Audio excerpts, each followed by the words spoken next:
Rick, are you ready in the back? Excellent. Can we all stand for the Pledge of Allegiance to the flag, please?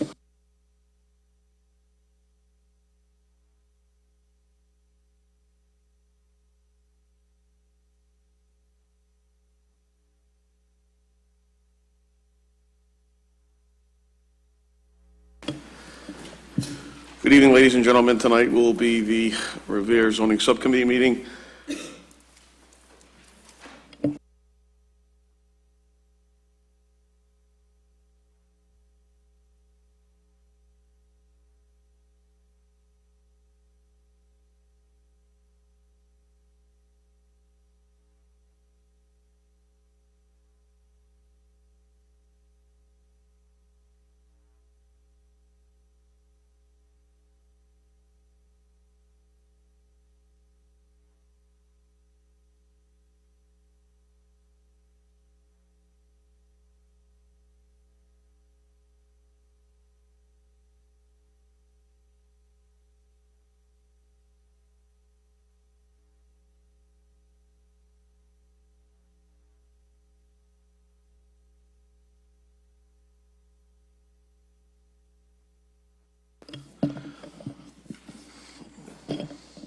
For those on the zoning subcommittee, I'd like to take a roll call.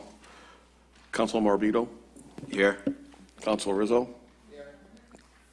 Councilor Patch is absent. Madam President is here? Yes, here. Oh, thank you. And although Charles is not in the chamber at the moment, I'm told he's here within the City Hall. Councilor Zambuto is present. We have a quorum. Also within the council chambers, Councilor Guarnasso, Keefe, McKenna, and as I said previously, the council president. What I'd like to start off with at first is the Suffolk Downs Overlay District. If Mr. O'Brien and his group would like to come and present to the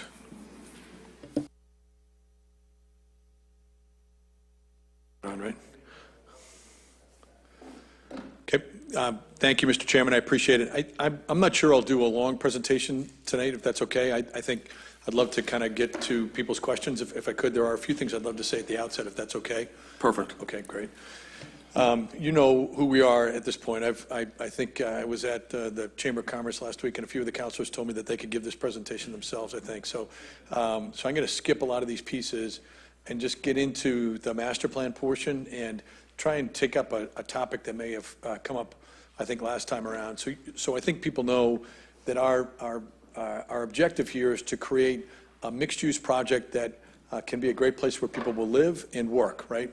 And so as we've thought that through, as I skip through a lot of these slides here and get to the master plan portion, as we've thought that through, you know, the key things I think we've tried to make clear to people right from the very beginning is it needs to be a place that people will live first, and then you can build a commercial presence from that. That's really the key part that I think we've tried to make clear to people. So this is, as people know, a 161-acre site. It will take us 20 years to build this out. It'll take a long time for us to build this out. So when we talk about the number of units of housing, when we talk about the different pieces that are part of this plan, it will take us 20 years. This isn't something that's going to show up tomorrow. It's 59 acres, I think it is, in the city of Revere. So that means that we are talking about a project that even if there's 2,800 units of housing over the span of 20 years, those 28 units of housing break down on a per acre basis on a less units per acre than really most other new developments that are being proposed elsewhere in the city. But most importantly for us that I think I wanted to kind of emphasize is when we look at the program here, this is the general program for the site, so 16.5 million square feet across the entire site. But most importantly, what I really wanted to focus on with people is the sense that within the city of Revere, okay, we're proposing that there would be 2.9 million square feet of commercial office and 2.9 million square feet of residential. So from the beginning, one of the things that has been made clear to us by just about every elected official that we've met in the city of Revere is they wanted 50% residential and 50% commercial. Really important to have that happen. we looked at this and said, okay, the commercial can be at least 2.9 million square feet. We could do more, by the way, if good things happen along the way. The residential can be no more than 2.9 million square feet, so it could be less, obviously. But the point I'm trying to make on this slide, though, I think if I could linger on it for one moment, in addition to the fact that it will take us 20 years to play this out, what I really wanted to focus on here is the fact that there's 2.9 million square feet proposed for the city of Revere. I'm not aware of any other proposal in any recent times, I think, in Revere that would propose this much commercial office space. It's a significant amount of commercial office space. It's a big risk for us. It's an untested market, to say the least, right? I mean, I think, and you folks would tell me differently if things were different, but I believe that there are really no other proposals of any size for commercial office like this in Revere. There may be, yes, sir. If I may, the only other project that I recall would be Waterfront Square, in which Frank could correct me on, I believe was a promise of 1 million square feet of, it was 100,000? It was 100,000 square feet of, commercial space, which hasn't arrived yet. Hasn't happened, right? So my point, Mr. Chairman, is this. We bought this site with the understanding and the plan, frankly, that we could create a mixed-use district. We've done this work for 25 years. We know what it takes to make a commercial office building work. Up until the most recent 7 or 8 years or so, I would say it would be really hard. It would kind of be a pie-in-the-sky effort for us to say that this kind of commercial office space could get built in this portion of Revere. It would be really hard to do. But the one thing that we've witnessed, that I've said a couple times, is the one thing that's changed in the greater Boston market is that office users are willing to locate in places that are less predictable than they were 10 years ago. So it's less true that office users say, we want to be in downtown Boston. It's less true that office users say that they want to be in Kendall Square in Cambridge. What is true these days is what office users are trying to do is they're trying to create spaces that will make it possible for them to attract, hire, and keep the brightest minds in the business, whatever business that they're in. And what those people are doing, what those young people are doing is they're migrating toward places where they can live and where they can shop and have a meal. That's the most important thing. That's the building block. The Amazon thing, which I've started to say, this is kind of the analogy I've tried to use on Amazon more recently, is to me the Amazon piece is a little bit like having your dessert before you have to eat your vegetables, right? When I talk about this, about trying to create this a great place to live and a great place to enjoy a meal, okay, that's hard work. It takes a lot of time for us and a lot of effort for us to get the right retail and mix in place. And the retail is probably going to be something that won't be a big moneymaker for any of us, frankly. The retail needs to be a table setter to make it possible for us to get this thing popular in people's minds so that they'll think to go have a meal there or whatever.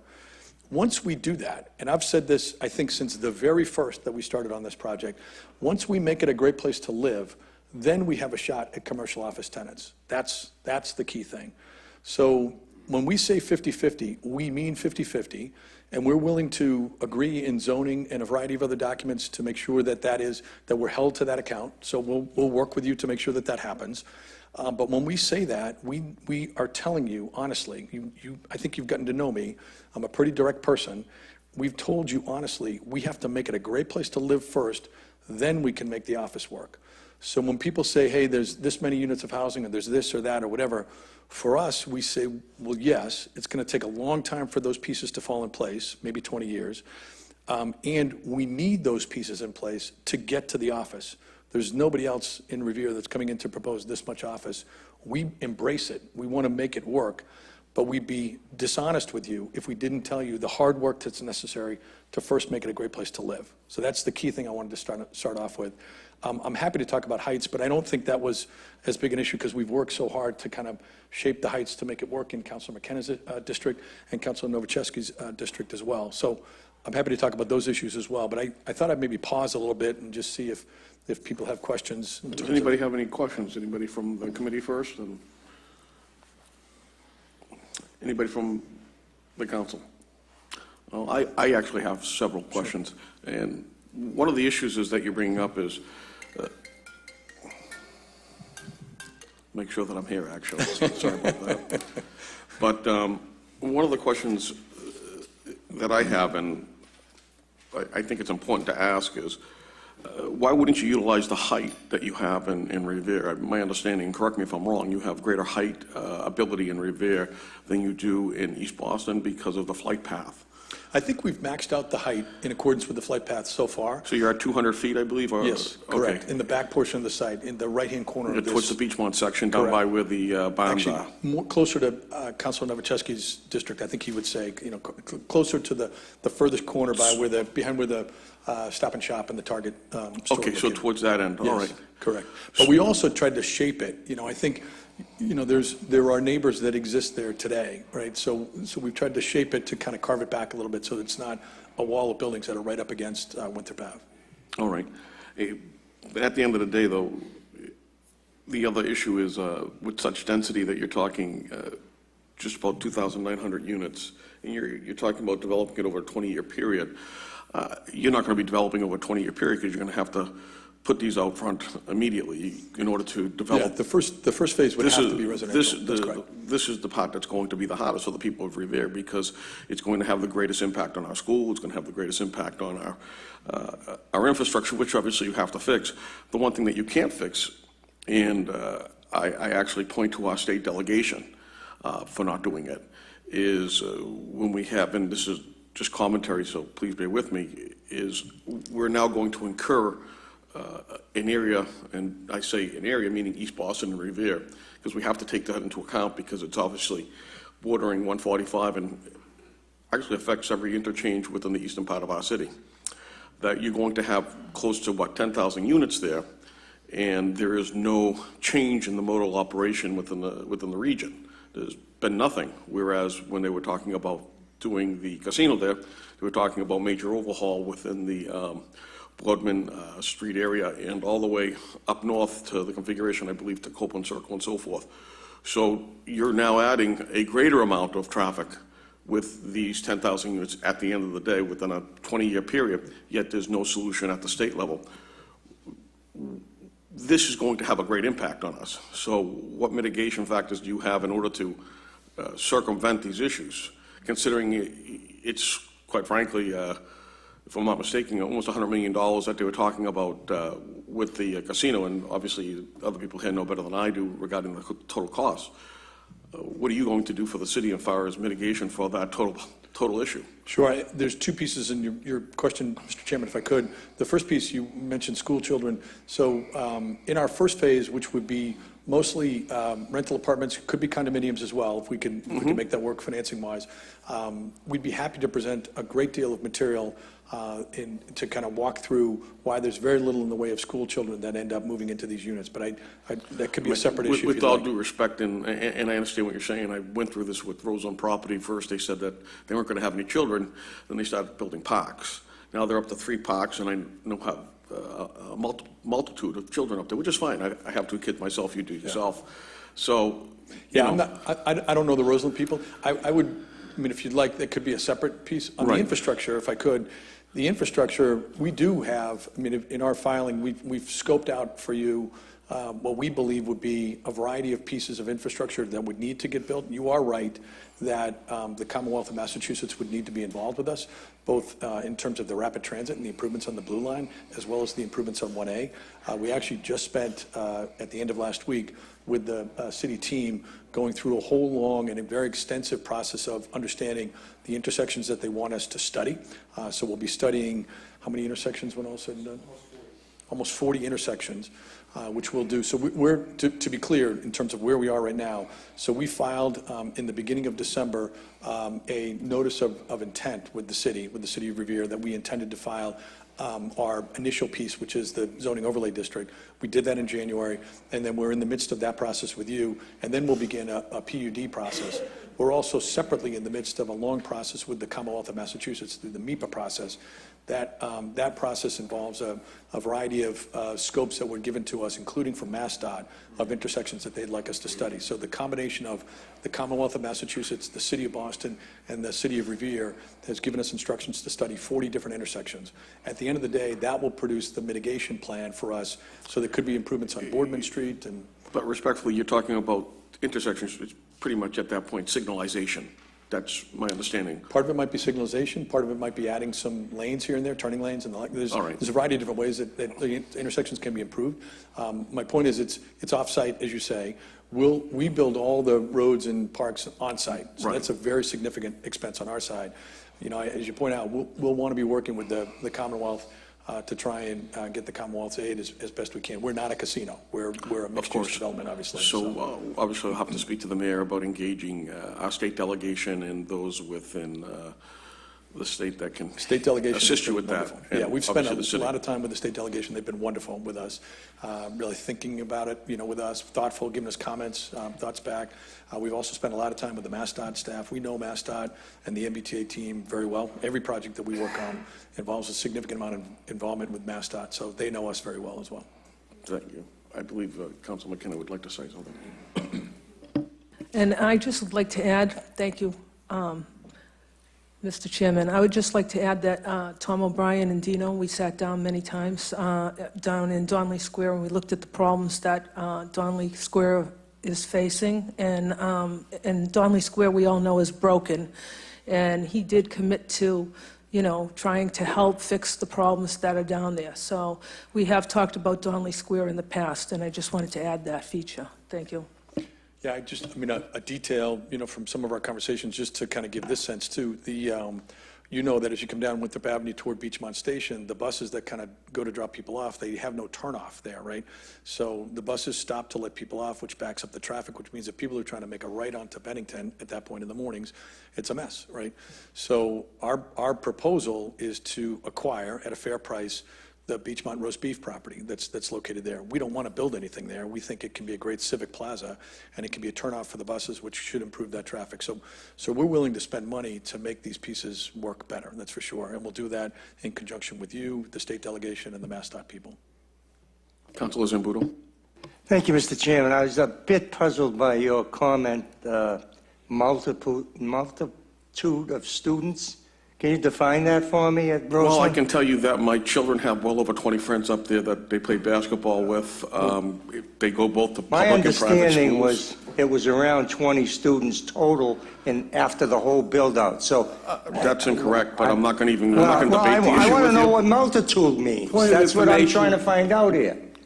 Well, I'll tell you what. Perhaps the ward council can help me with this. Thank you. Well, the last time I spoke to the superintendent of schools, which was Paul Dakin at that time, that was 4 years ago, if I'm not mistaken, he had quoted close to 100 children.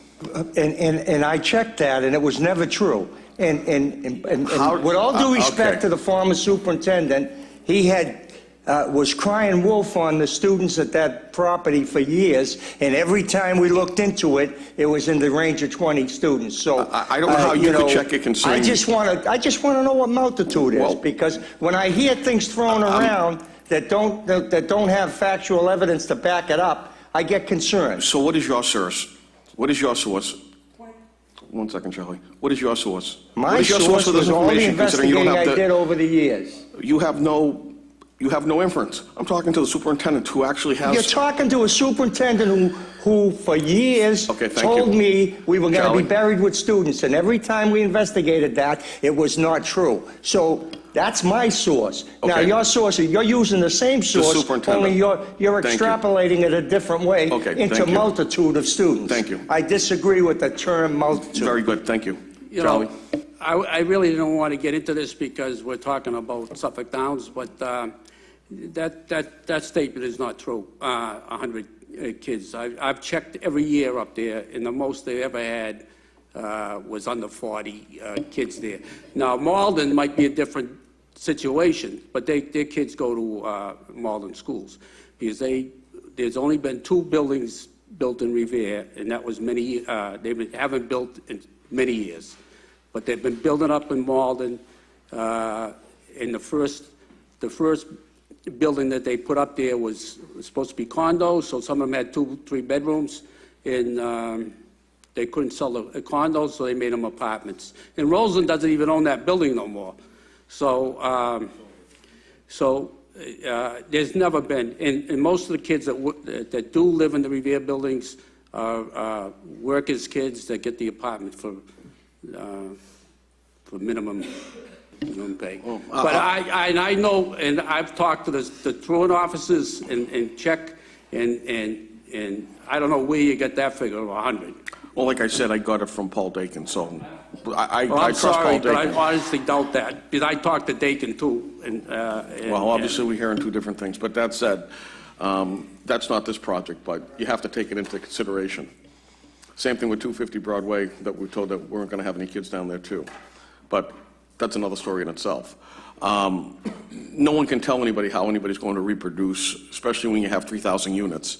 And if anybody can tell me that, that's a new thing for me.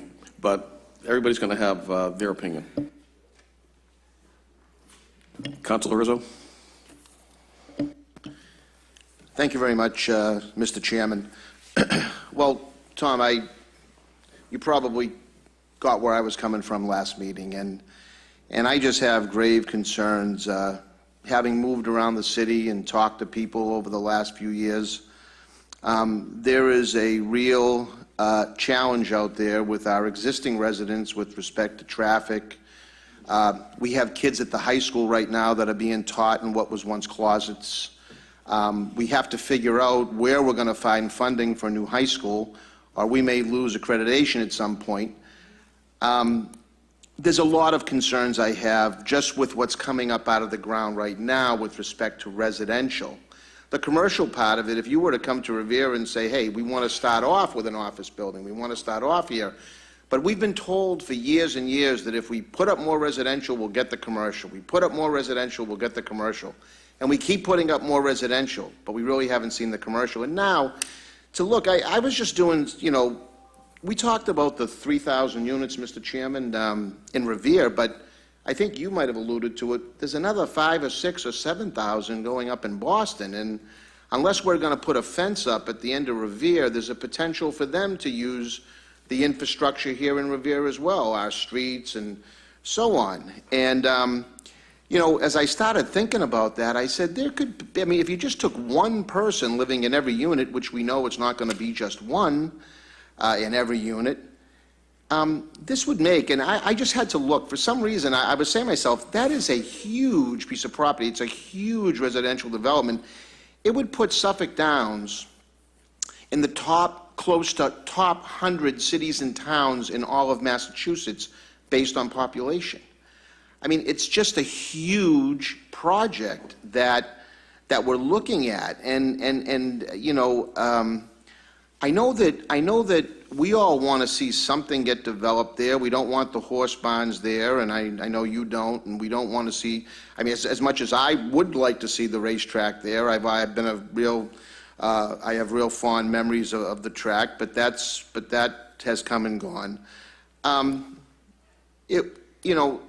The notion of putting some commercial development there and a much scaled back residential portion, at least in the early phases, I think is something that I would be looking for. When you think about, we just had a major storm last week.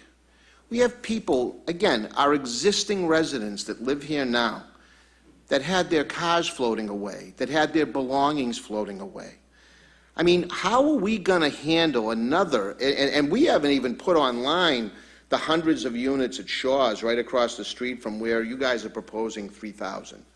We haven't even brought that online yet. How's that going to impact, concerns surrounding flooding, surrounding schools? Because even if there's 20, as Councilor Zambuto said, and I'm not sure which one said, but if there's 20 and you scale that up to, the number of units being proposed here and the number of units being proposed at Overlook Ridge, you're looking at another 100 kids. It's just a lot for me to take in. You talked a little bit about studying some intersections, but again, we don't have that information yet. When we were going forward, and I know I've brought this up in the past, talked about host community agreements, and maybe that's the wrong terminology for what we could deal with, going forward here, but, the guarantees to me are just important, and to hope, just what you said earlier. You said, we got to build the residential so we have a shot at the commercial. Like, I don't want a shot at the commercial. I want to know that there's commercial development coming. I want to, you know, at the end of the day, you know, I mean, I have a huge amount of respect for your firm, and I've done an awful lot of, we've had a couple conversations, and I have, I've done what I feel as though my due diligence with respect to, your company, and look, we're dealing with a tremendous company, and I appreciate that, but because we're dealing with a tremendous company doesn't necessarily mean that, the company comes in and just says, this is what we're going to do, and that's the end of it, because we have to have, the people that live in the city right now, the 53 or 55,000 that we have documented here right now, they're entitled to a certain quality of life. And if we don't stand up for them here as city councilors, I'm not sure who is. All I'm looking for is some certainties. And you said it's over a 20-year period. Great. Well, let's talk about how this is going to phase in over 20 years. We're not going to wake up next Thursday and have 3,000 units up, sitting there. So, I just don't want to develop for development's sake. I don't think that makes for a stronger community. I don't think it makes for a better community. I think good planning does. I think in some cases redevelopment does. But when you look, there was a young guy up here last week that talked about Market Street. There's 180 units up there. Even Assembly Row, which is about the same size as that site, I think they've got about 1,300. I mean, as I say, this has nothing to do with the development firm itself. And I respect, by the way, just so my colleagues know, I respect their opinions. I hope they respect mine. Everyone's in, we're all one vote up here, so I would never put somebody down for supporting a project, and I would hope that I'm not looked upon as somebody that's, trying to be,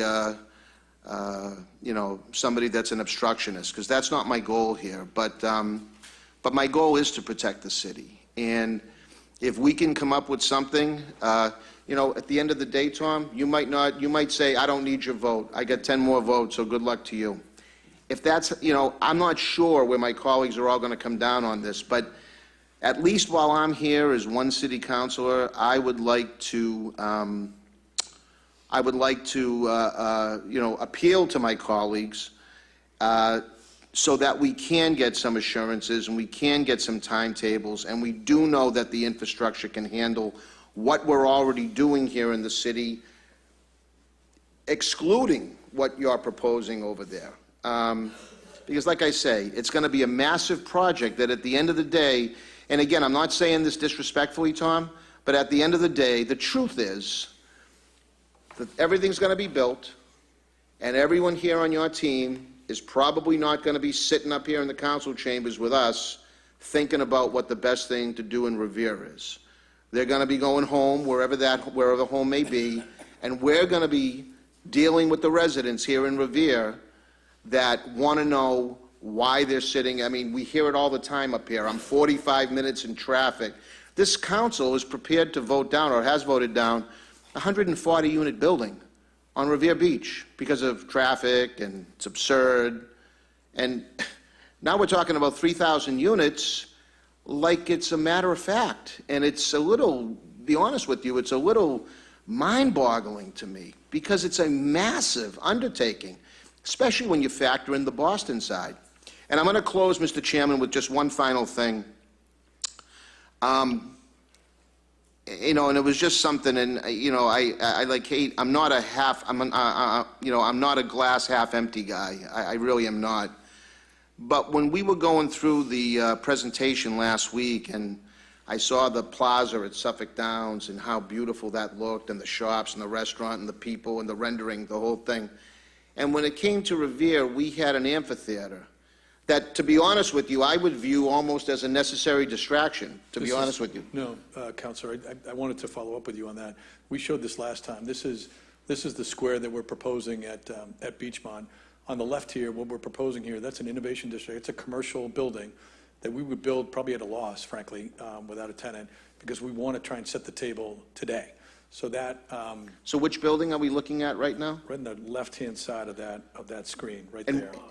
And so what is that building? What is that going to consist of? That's a And- commercial office building that we think can be an innovation center. So we would build it without a tenant, and the hope that we could make it a place for entrepreneurs and people with short-term need for space to come and locate there. So we'll probably have retail on the first floor, coffee shop, sandwich shop, that kind of thing. Very, very similar. If you've been to the Seaport, the way we think about it is the Seaport was a place that really was not what it is today for a long time, right? Sure. And one of the things that happened was two things. Mayor Menino at the time decided he was going to call the Seaport the Innovation District from out of nowhere. He just started calling it the Innovation District. In addition to that, he pushed a developer to build a building like this in the middle of the Seaport, which became, it's called District Hall. And that has become a central place, and the Seaport District exploded as a result of that. Now, we don't know if we can produce the same results, but we're certainly willing to try. So what we're saying here, councilors, is we produced what we think is equally as interesting plans for both Beachmont as well as for Suffolk Downs. We call that Retail Square, Belle Isle Square. I'm sorry you missed this. We did present this last time around. But we really think of this, there's no difference. It's like, you know, it's two important pieces for us. Both these Blue Line stations are essential for us. We're going to put the same amount of investment, the same amount of time, the same amount of effort. We need these both to be great front doors. No difference between the two. Can I Thank do you a for that couple of other quick- presentation, Tom. How- Can I do a couple of other quick things? Just, I Sure. have a few thoughts. Sure, absolutely. First, can I say right off the bat, we want your vote. I mean, honestly, the reason we've come to spend some time with you and we'd like to spend more time with you is because we want your vote. So, and you ask very good questions, very thoughtful questions. These are good things. These are questions that, as a responsible developer, we need to be able to answer. So, if I could just kind of run through Sure. a couple of things. The first is just in terms of where we are in the process. I just want to be clear. What we're asking for here is this committee's recommendation and then the eventual city council's vote on a zoning overlay district that would allow us to then come back to see you with a planned urban development plan, a PUD, right? So we don't have that ability today because the zoning doesn't envision that, right? So we're asking for your ability to come back with that. The zoning will have within it the uses, commercial office, does have residential, commercial office, retail, all those pieces. It'll dictate the heights, and it'll basically dictate where the buildings will be located. Then we'll come back to you with a planned urban development plan, a PUD, and that will have very specifics in terms of building locations and phases of when we'll do certain things. So if we say to you, we want to build this building by this, in this phase, it will have within it a very specific requirement that we must build this road, this park at that time for that phase.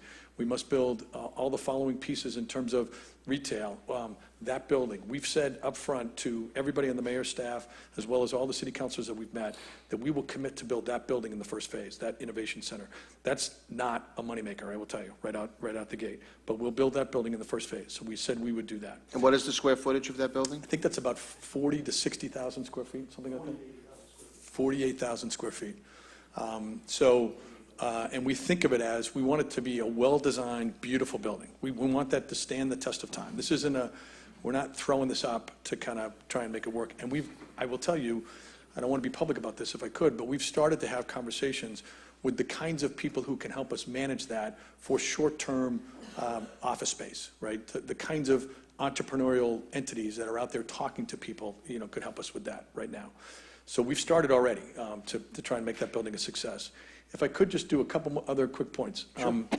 I sat here the other night when the full city council was here, and I was saddened to not be able to get back up here because it was a missed opportunity to have this discussion.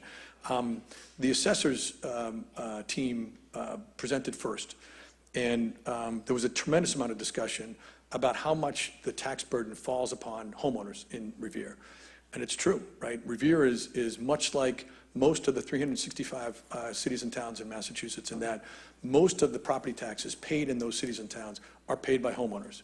There's a select few cities that have enough commercial space to lift that burden off of homeowners. So if you live in Boston, I guarantee you that your tax rate for a homeowner is less than your tax rate, even though your assessed value of your house is less, is more in Boston than it is in Revere.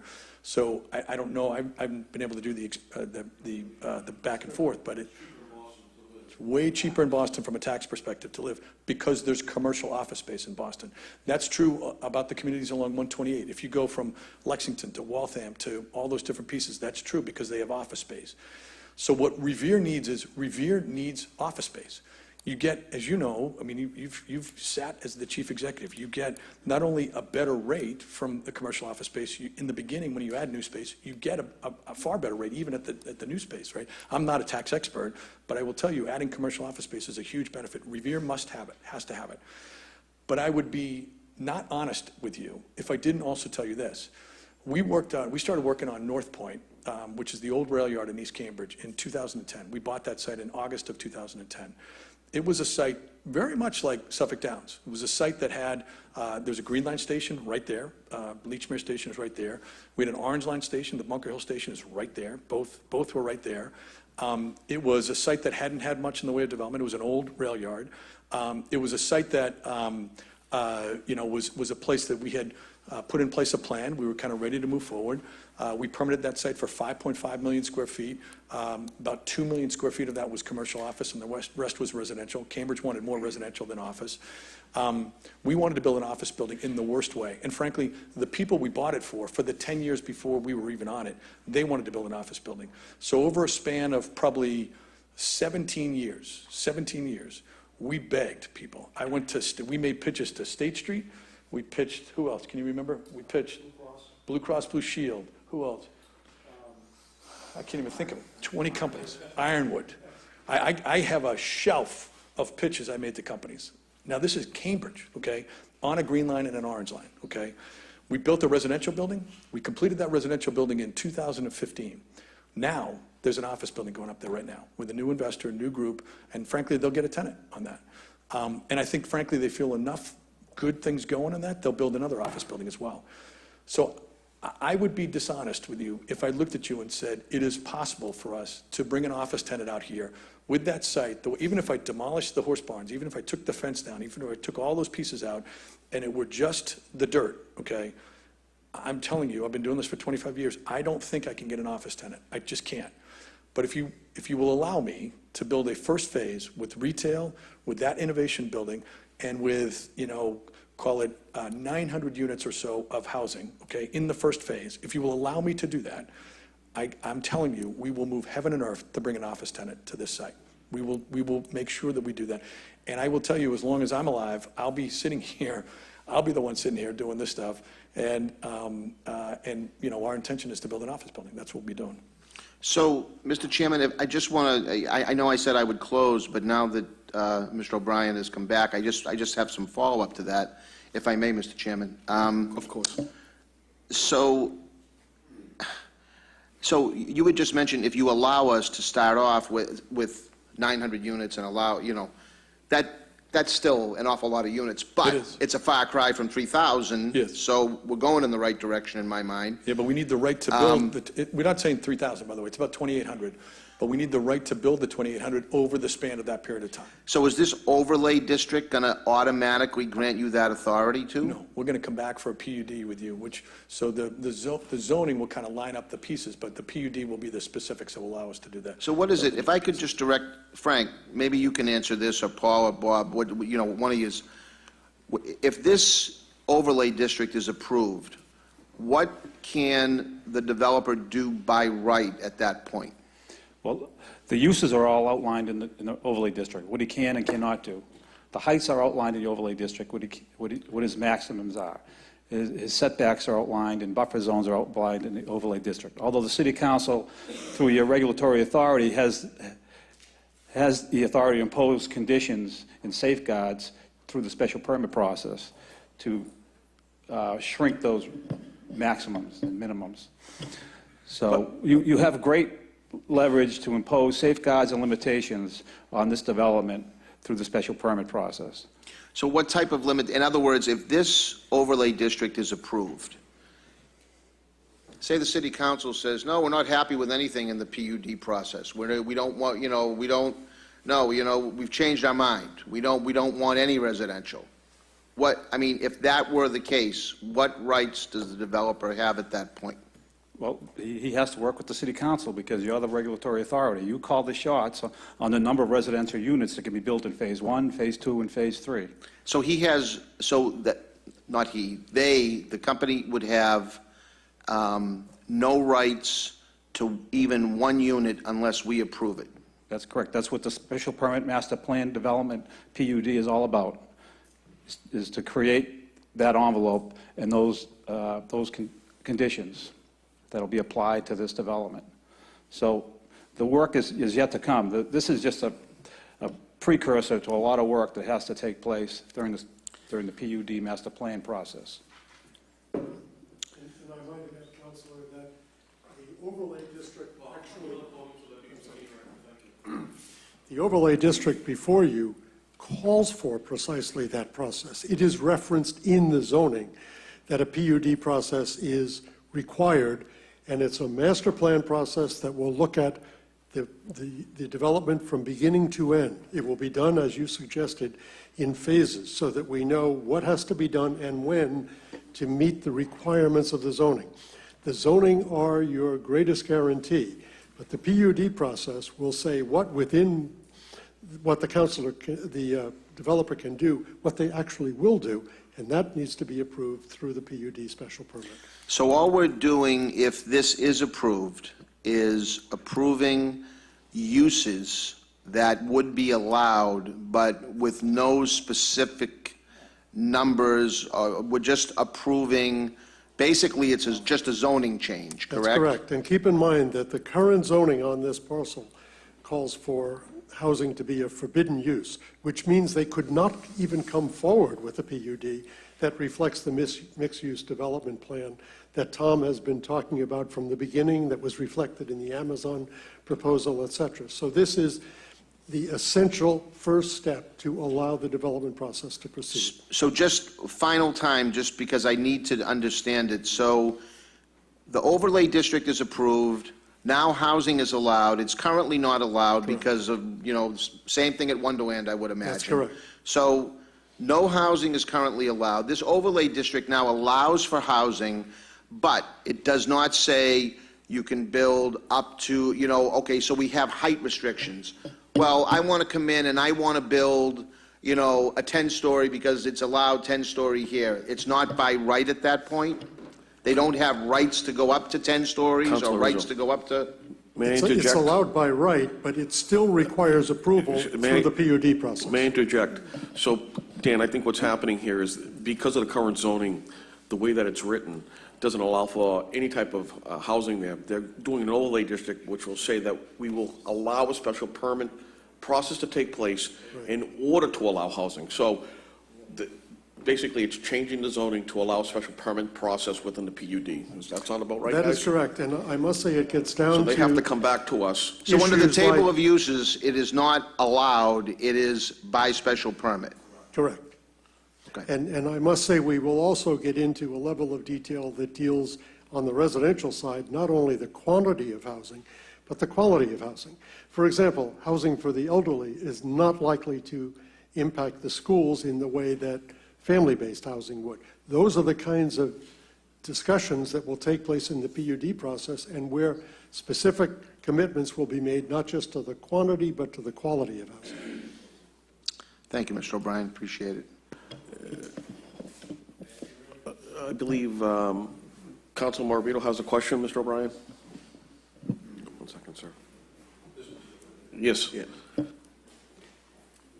So, I know, Mr. O'Brien, I know I spoke to you on several occasions. Now, phase one, how long would you anticipate phase one to be? So let me get this straight. So phase one would be an innovation center along with about 900 units on the Revere side? Approximately. We're still, I mean, Around, because we're not in the special permit process, I can't, say specifically what it is, but that's generally what we think is necessary in order to set the table to make it possible for commercial. So what is usually the anticipated time in a phase? So It takes phase, you about 20, it'll take us, if we get through this process with the council, let's say this year, it'll take us probably 12 months to complete the design for those buildings. So we're would hope to begin the buildings as fast as possible, but probably, somewhere in 2019, we would begin those buildings.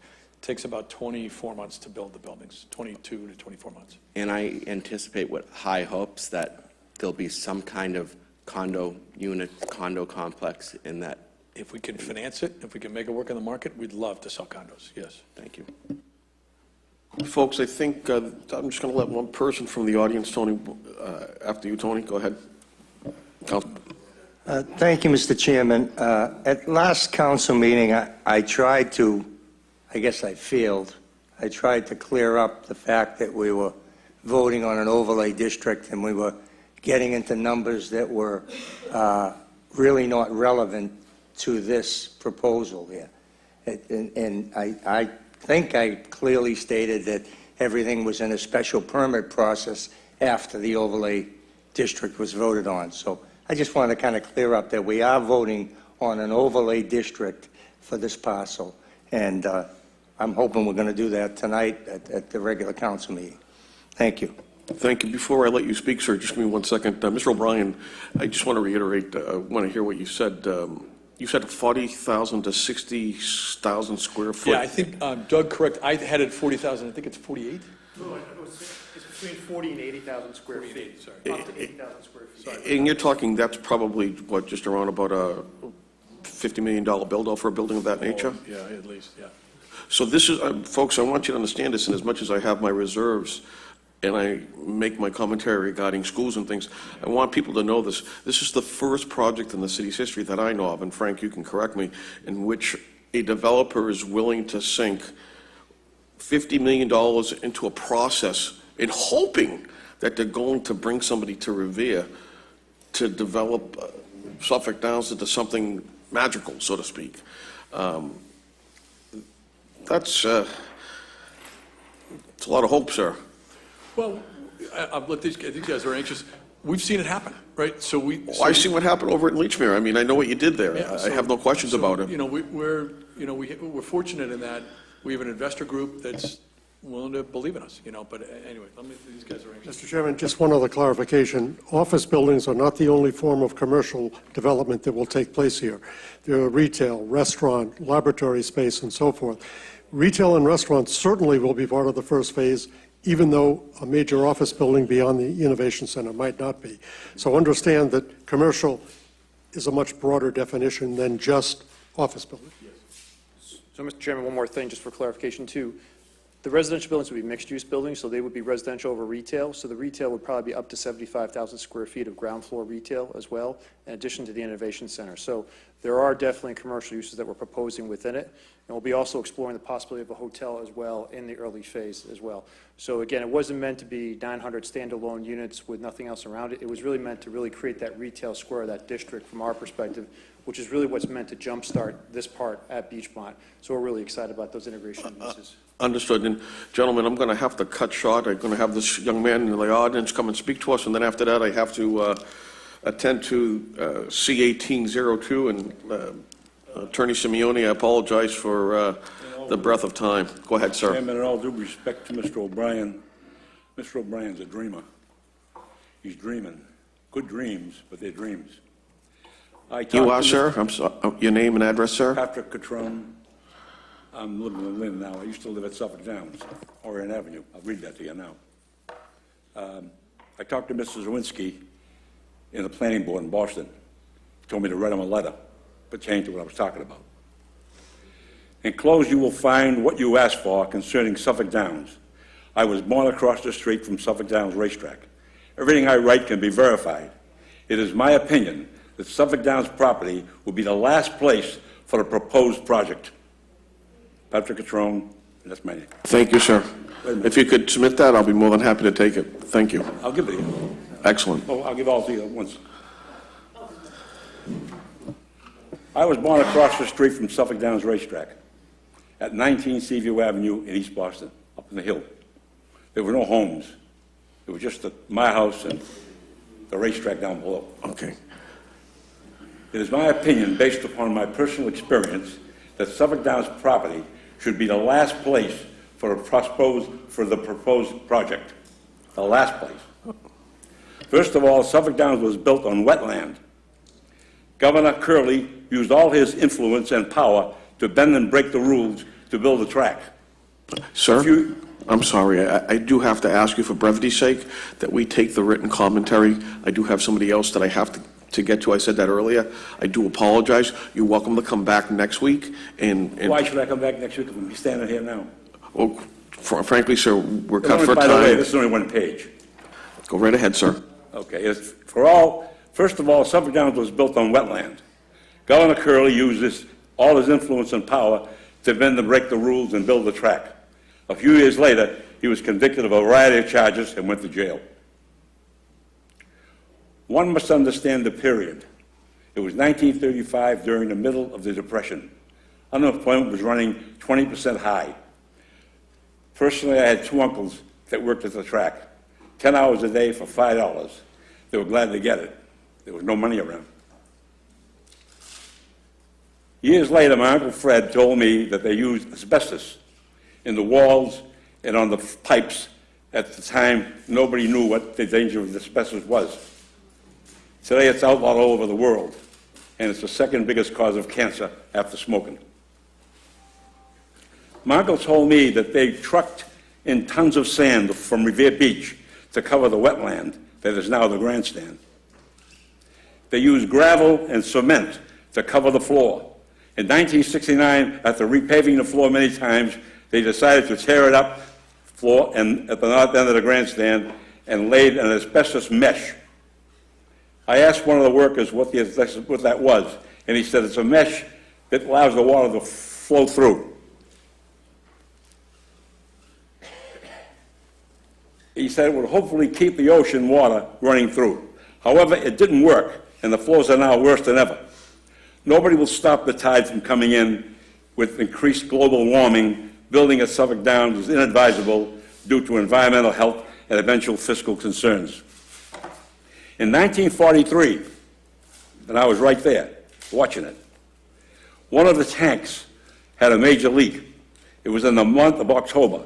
Suffolk Downs was closed, and at least 10 fire trucks were on the site. I could see the disaster from my house. The firemen worked 24 hours a day for a month to clean up the oil. The fear was fire. In the mid-40s, my friends and I used to walk to Revere Beach through Suffolk Downs, down the main road, when the track was closed. One day we noticed a small pickup truck opposite the grandstand. There was a man in there with a shovel and sand on the truck. We thought he was cleaning out water. He told us it was oil that leaked from the tanks. In our brief conversation, he said all leaks, they all leak because they are old and in bad shape. The parking lots are wetland that have been filled in. Most of the trees that border the oil tanks are dead. The dangers working on this project are clear. In addition, the demolition of Wonderland Dog Track was ordered to stop because of the huge danger of asbestos. They stopped construction 2 months ago. Suffolk Downs can never be built without tearing down the grandstand. That's impossible. At the meeting the other night, Mr. O'Brien said eventually the old tanks would go. I don't know where they're going to go. There's 41 tanks there, sky high, filled with oil. You could move the Empire State Building from Manhattan to Revere before you could do that. That's impossible. But he said it. I wondered where they were going to go. He also said the grandstand would go after a later date. Tearing down the grandstand is going to be a major problem. The environmentalists will have a lot to say, and the people at Waldemar Avenue will protest the asbestos problem. Poppy Cavalieri, who lived next door to me at Orient Avenue up in the hill, was an elderly man. He told us a lot of stories. He said they used to go swimming on Waldemar Avenue and Orient Avenue down the bottom of the hill. I said, what happened to all the water? He said they filled it in so the streetcars could run into Suffolk Downs. Sir, Finally, I do need last paragraph. No, I need to stop you right there. I'm sorry. time's running out for this committee meeting. I actually, Finally, it's inconceivable that the day would come, the age of our knowledge of climate change and the understanding of environmental contamination municipality would build on such an unsuitable wetland. Therefore, I'm requiring the proposed development. If they start tearing down Suffolk Downs with all the asbestos and all, there'll be all kinds of cancer all through the city. It's built on wetland.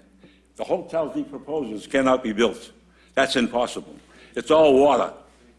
Okay, thank you very much. I can see that you're very interested in what I said.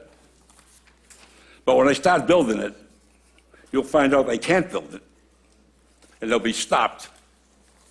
You want a copy of this, miss? Yes. Thank you, sir. thank you, sir. Attorney Simeoni, Oh, I thought we were going.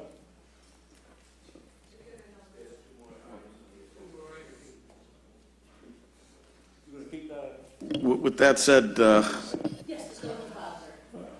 Mr. O'Brien, I don't believe there's anything else to be said at this moment. We'll adjourn your part of the meeting and meet up next week.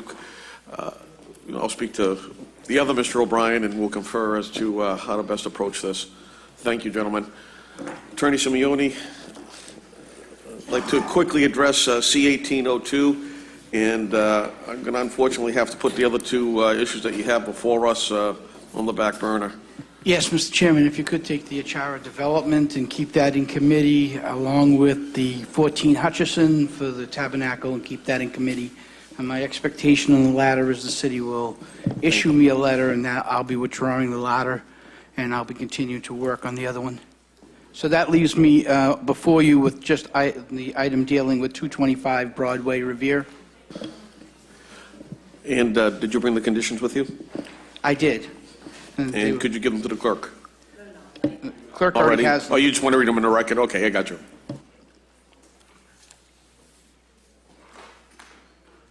Go ahead, Counselor.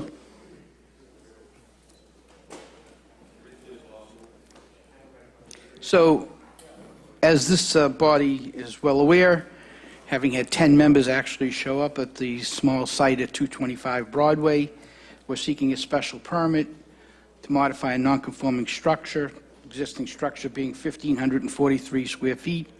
We're adding a second floor and essentially asking that the new structure be 4,700 square feet. We have made some designs and have shown you those designs, which ultimately will take care of several of the problems in the past. We're going to have everything within the confines of the building, such as the coolers. We'll have a feature of glass enclosures on the outside, and we'll be keeping trash dumpsters within the structure. The Site Plan Review Committee went through a variety of conditions, having many coming from the ward councilman, and so I'd probably like to get to that issue, if that's okay, Mr. Chairman. Please. All right, so the Site Plan Review Committee stated that they would like the council to consider the following as conditions with the special permit. One is the demolition permit must be approved by the Board of Health, the Fire Department, and the Public Works Department, and that there shall be baiting 4 weeks prior to any demolition throughout the construction of this particular structure, which is double the amount of time presently under the regulations. Dust control measures shall be placed by the contractor throughout the demolition and removal process, and a fire watch shall be in place throughout the demolition process by the Revere Fire Department. Construction shall not be started until prior to 8 a.m., and there should be no residential units within the structure. There should be no windows in the rear elevation, and there shall be a landscape buffer installed between the abutting residential property and the building. There shall be no trash stored on exterior of the building, so there'll be no trash receptacles or anything outside this particular structure. All trash shall be stored within a receptacle inside the building and to be picked up at least 3 times a week. There should be no deliveries prior to 10 a.m. and after 4 p.m. No product shall be put on the floor, and all product in the basement shall be on shall be stored on, what do they call, pallets, yeah. Although they don't use pallets. There shall be no product displayed in the windows. There shall be no more than 3 temporary window signs, and all window signs shall not be covered more than 10% of the glass area. All rooftop and mechanical units shall include baffles and be screened from view from abutting residential properties. The building shall be fully sprinkled if there's no separation between the interior dumpster and the doorway, and the plans are to be reviewed by the fire department. Also, as type of mitigation, there should be new concrete sidewalks installed along the full frontage of the property along Cheever Street and Broadway, as well as upgrading the sewer and water services that serve the property. The presentation last time was rather detailed. I think the council knows the project well, and I would ask that the council consider favorably, the subcommittee favorably recommending to the full body the award of the special permit to modify this non-conforming structure. Anybody have any questions? Councilor McKenna first. Thank you, Mr. Chairman. I just want to say, Larry, Attorney Simeone, that everything we've asked for, you've complied, so I'm very happy with everything that I've asked for and will get, so. It's through you, Mr. Chairman, Go to ahead. the ward councilman. Except for one thing, after talking with my clients, after having you asked for, the building will not be at 1 foot 6 inches in the rear. It will be pushed up to 3 feet, so that surrounding the building, there'll be 3 feet of landscaped area. And that didn't get into the site plan and will need to be in the council vote.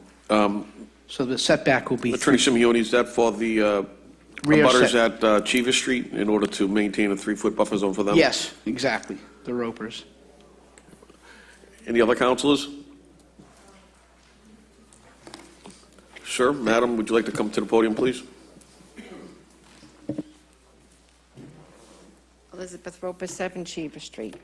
Because we're here at a zoning board, I again asked for more than 3 feet from my property. That's one of my biggest concerns, really. And maybe if there's going to be noise from air conditioner compressors, where are they going to be located? Rooftop side, where's it going to be? Ma'am, if I could have the attorney speak on that.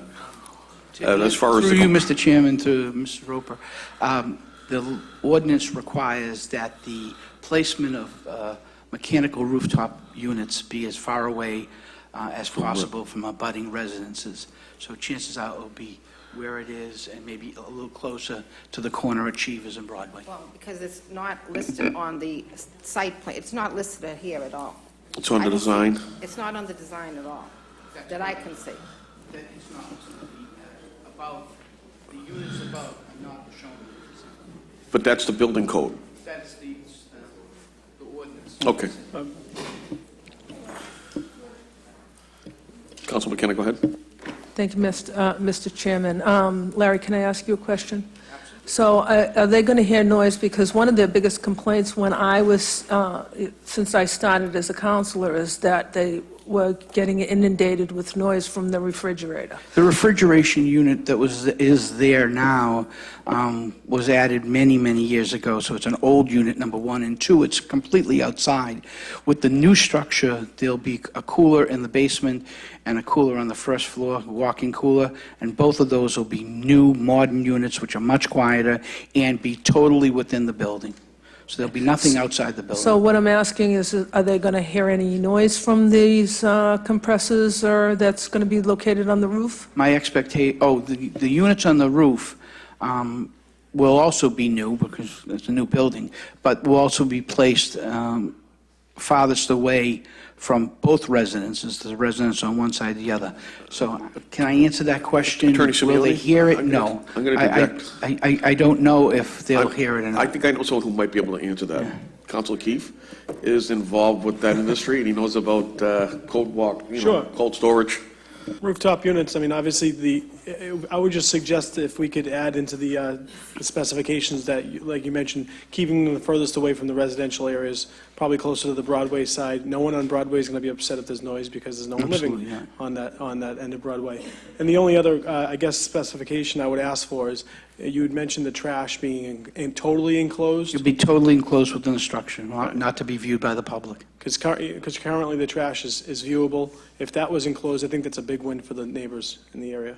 And also, I think if you looked at the condition, there'll be no windows in the rear of the building, as Mrs. Roper had asked for. And I mean, with all due respect, Mrs. Roper, and through the attorney, to the attorney, I can't see going any further back because there's a limited space there.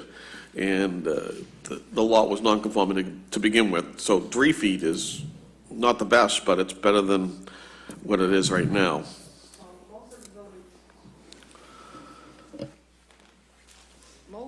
Most of the building now is between 9 and 11 feet away from my house. When I If you was, look at the- if you when look I at was the there, plan- it didn't actually, Well, the on this- cooler, the actual walk-in refrigerator down was abutting your property. It was right there. That was a small piece that Right. was from the flower shop originally. Right. And So that's below, it's only like a couple inches over the fence line. It's a small portion. But the main building, Yeah, when I was there, I could touch your building with my, your fence with my hand. So that's the distance from me walking out the door, touching that white fence with my hand. So whatever that distance is, that's how far it is that I can tell right now. I mean, I walked through the building myself. If anybody can tell me any different, then so be it, but that's what I right here. remember. It's right here. It's 9 to 11 feet from the main building. The only part that's closest to the property line is that small cement area.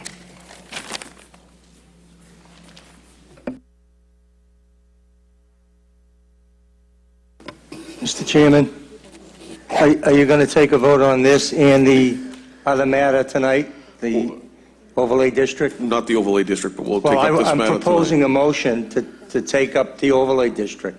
I this believe, evening. after speaking to Bob O'Brien and speaking to them when they were here, that perhaps they would come back again. So, Well, I'm proposing to vote it out tonight. I'm putting a motion in to vote out the overlay district this evening by the committee. yeah, I would not want to do that. I didn't, Yeah, I understand that. I was putting in a motion. I I think that's the procedure. Yeah, no, I agree. So folks, on that, there's 2 issues that I'd like to address. We have a vote on the floor for bringing out the Suffolk Downs Overlay District out of committee. We're going to do a roll call on this. This is going to be the Suffolk Downs Overlay District. Yeah, and also on the C-1802 regarding the property on 225 Broadway. The committee. And if there's any further commentary from the attorney or Mrs. Roper, anything else? Okay. On Councilor Zambuto's motion to vote Suffolk Downs Overlay District out of committee. Out of committee, yep. Councilor Marabito. He wants to vote it out favorably, yeah. Yes. Councilor Patch? No. Councilor Rizzo?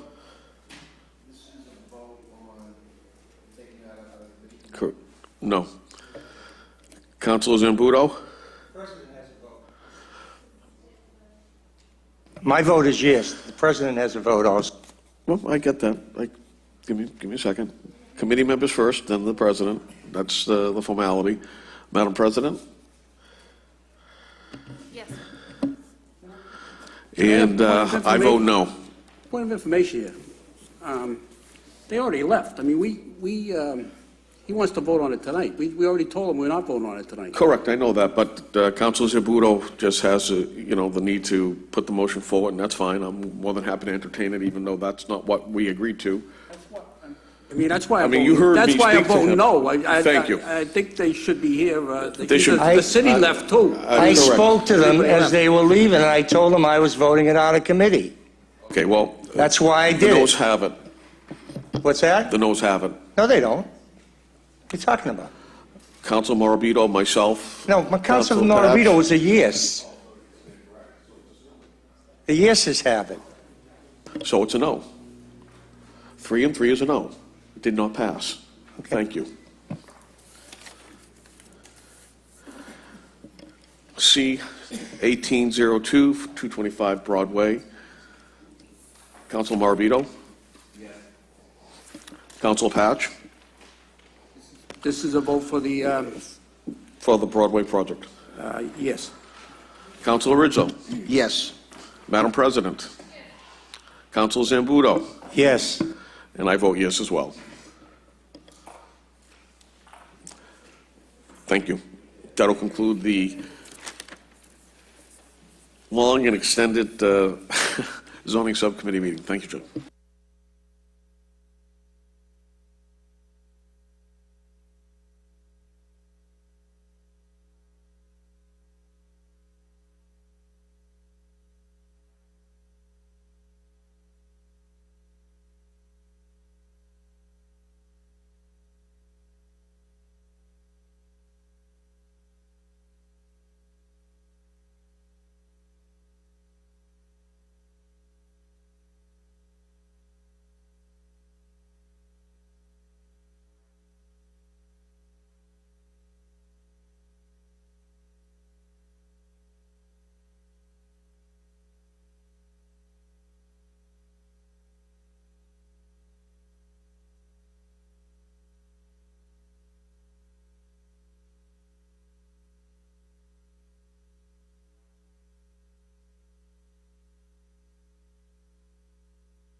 Good afternoon and welcome to the Appointment Subcommittee for the meeting of March 5th, 2018. Before us, we have one order of business. It's 18057, the reappointment of Cynthia Tolis as a constable. Cynthia, please come to the podium, state your name and address for the record, please. Put on the... Cynthia Tolis. Start again. 936 Winthrop Avenue, Revere. Councilors. Any questions from the membership of the City Council? Since we have a full contingency of members of the council, I'll enjoy the pleasure of anyone wishing to have a comment to please do so.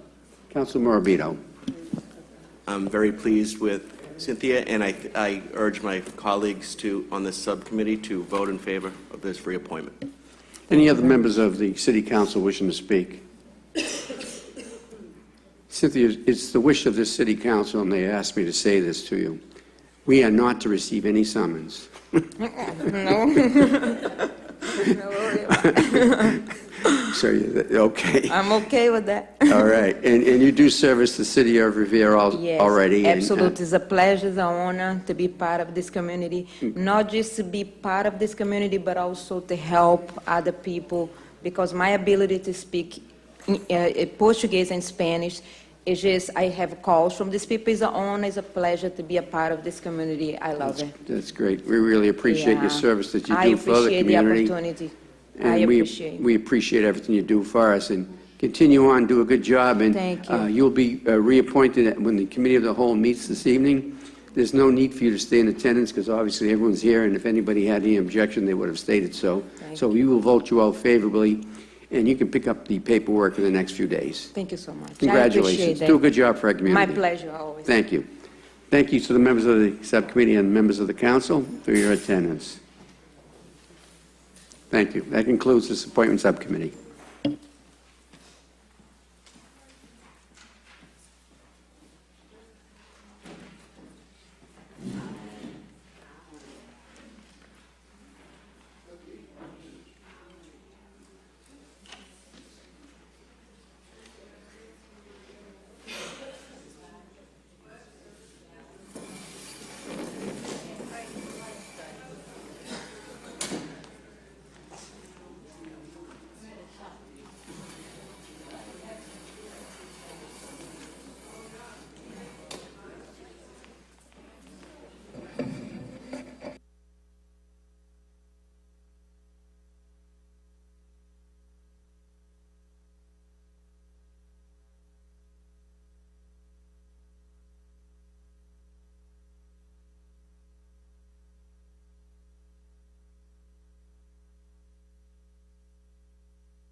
Good evening, everyone.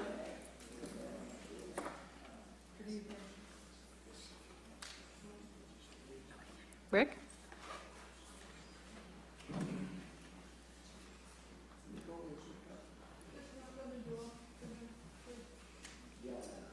Good evening, everyone. This is the March 5th meeting of the Revere City Council. Would everyone please rise to salute the flag? I pledge allegiance to the flag of the United States of America and to the republic for which it stands, one nation, under God, indivisible, with liberty and justice for all.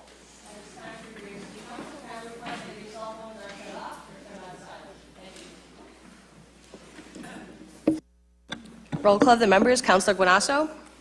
Here. Here. Councilor Keefe? Here. Here. Councilor McKenna? Here. Here. Councilor Morbido? Here. Councilor Novoselsky? Here. Councilor Patch? Here. Here. Councilor Powers? Here. Here. Councilor Rizzo? Here. Councilor Rotundo? Here. Councilor Zambudo? Here. Here. And Council President Janino? Here. Here. Quorum is present. Approval of the Journal of the regular meeting of February 26, 2018. So moved. Point of personal privilege, please. State your point, Counselor. Thank you, Madam President. I'd like to take this opportunity to thank the following departments for their assistance in Ward 1 with the weekend storm. I'd like to thank the DPW who went above and beyond with their duties. Donnie Goodwin, I was on the phone with him for 3 days. Paul Agenzio, the Revere Fire Department, Chief Bright, Revere Police and Chief Guido, the DCR, the Water Department, and Joe Maglione. They were going into, I was calling them every high tide, and they were cleaning out the basins down there. National Grid and the Inspectional Service Department. Thank you very much. Thank you, Counselor. On your point, Counselor Powers. Thank you, Madam President. I would like to also thank the DPW and the Revere Police and Fire Departments for the great job they did. Actually, they were down there yesterday moving a lot of the sand around on Rice Avenue and Mills Avenue. I was down there today, and there's still some residue left there. They're going to be going back down. I had spoken to the mayor on Saturday evening, and he assured me that this would be taken care of. Also, Saturday morning, we had occasion down on North Shore Road. There was a house down there that had a good percentage of the foundation washed away, and I made it a point to go down there with Joe Maglione and Donnie Goodwin, the fire chief, the police chief, and we deemed the house uninhabitable for that particular time. And the people were moved to the Comfort Inn, thanks to Bob Rapucci over at Capic. He was very helpful in that matter, and he deserves a word of thanks for doing that. And then again, down on Shawmut Street, at the corner of Shawmut and Neponset Street, there was a tremendous amount of water, as there normally is down there. And the water and sewer department were down there pumping that out, and Sunday morning they had that area completely dry, and I want to thank them. They did a great job, and they stood right up for the people of the city. Thank you. Thank you, Counselor. Madam President, Counselor McKenna. request to suspend the rules in order to take up the late communication from George Anzoni relative to the police superior officer union contract. On Counselor McKenna's motion, all in favor? All opposed?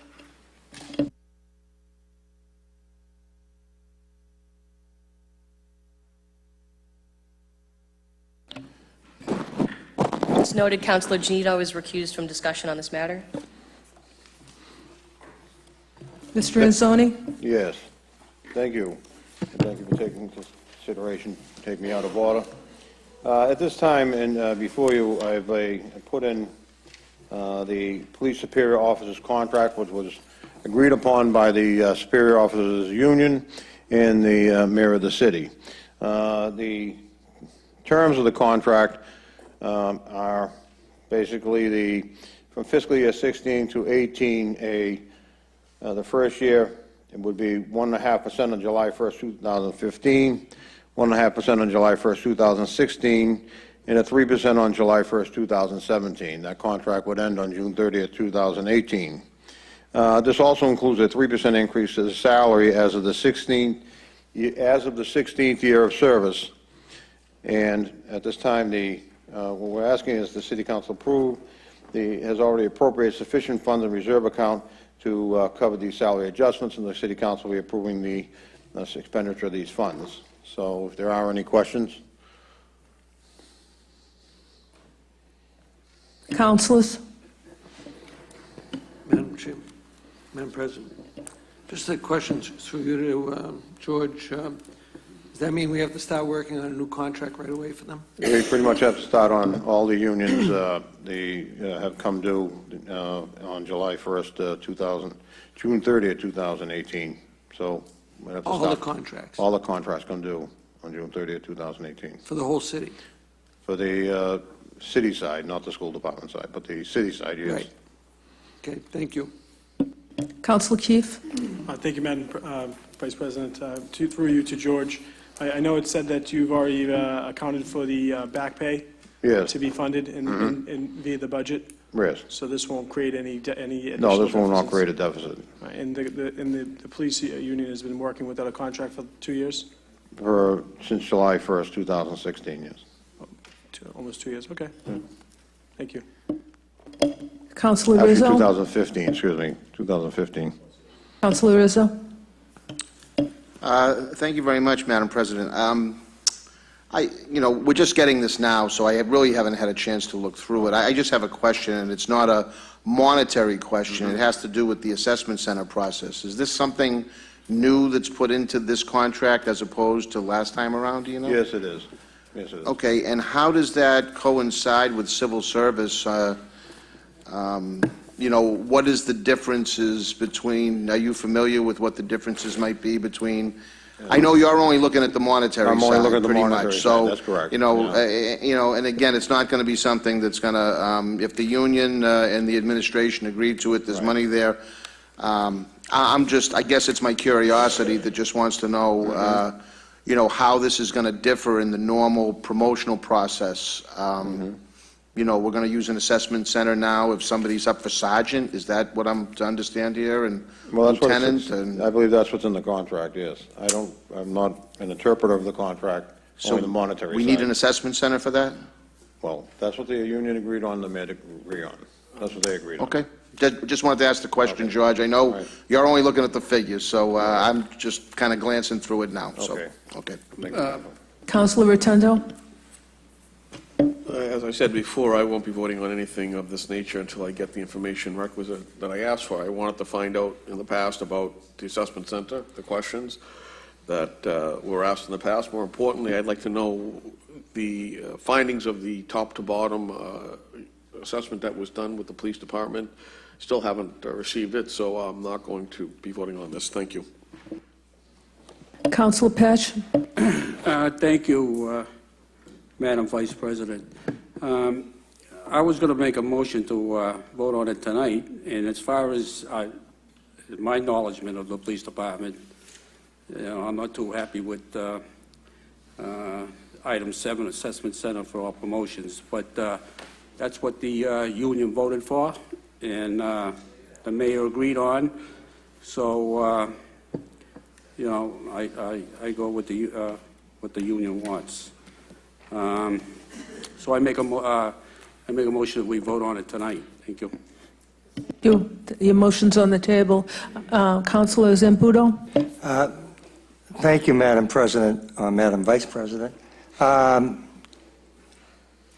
As my colleague to my right said, he just got this as I did, and I would rather digest some of the facts and leave this in committee for at least until the next council meeting, so we can go over the things we like and don't like, and you know, and then make an informed decision. I'm certainly not prepared to vote on this tonight.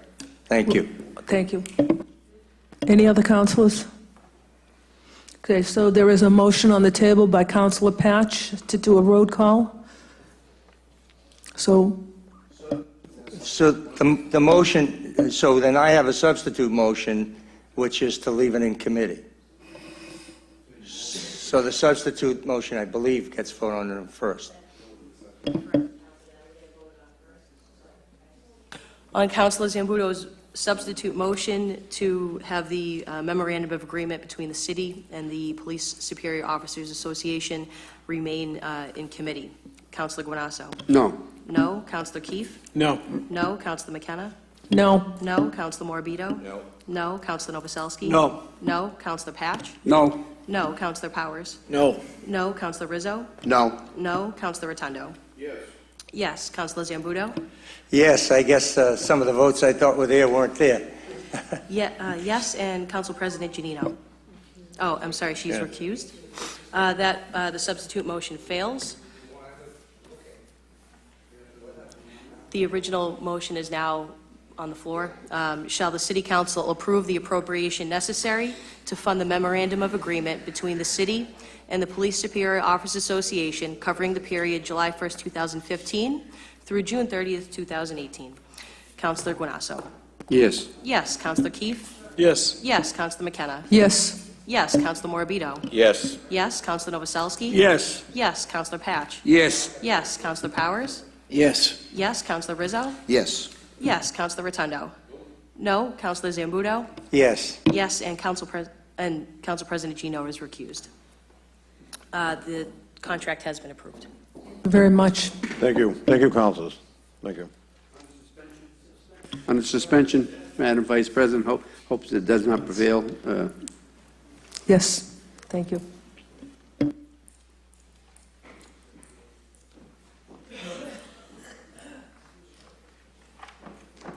Thank you, Vice President McKenna. Madam Clerk, while we're under suspension, can we take up calendar item number 10? Calendar item number 10 is a communication from the Election Commissioner requesting the Council's approval to move from the Point Pines Fire Station to the Point Pines Yacht Club. Hi, good evening.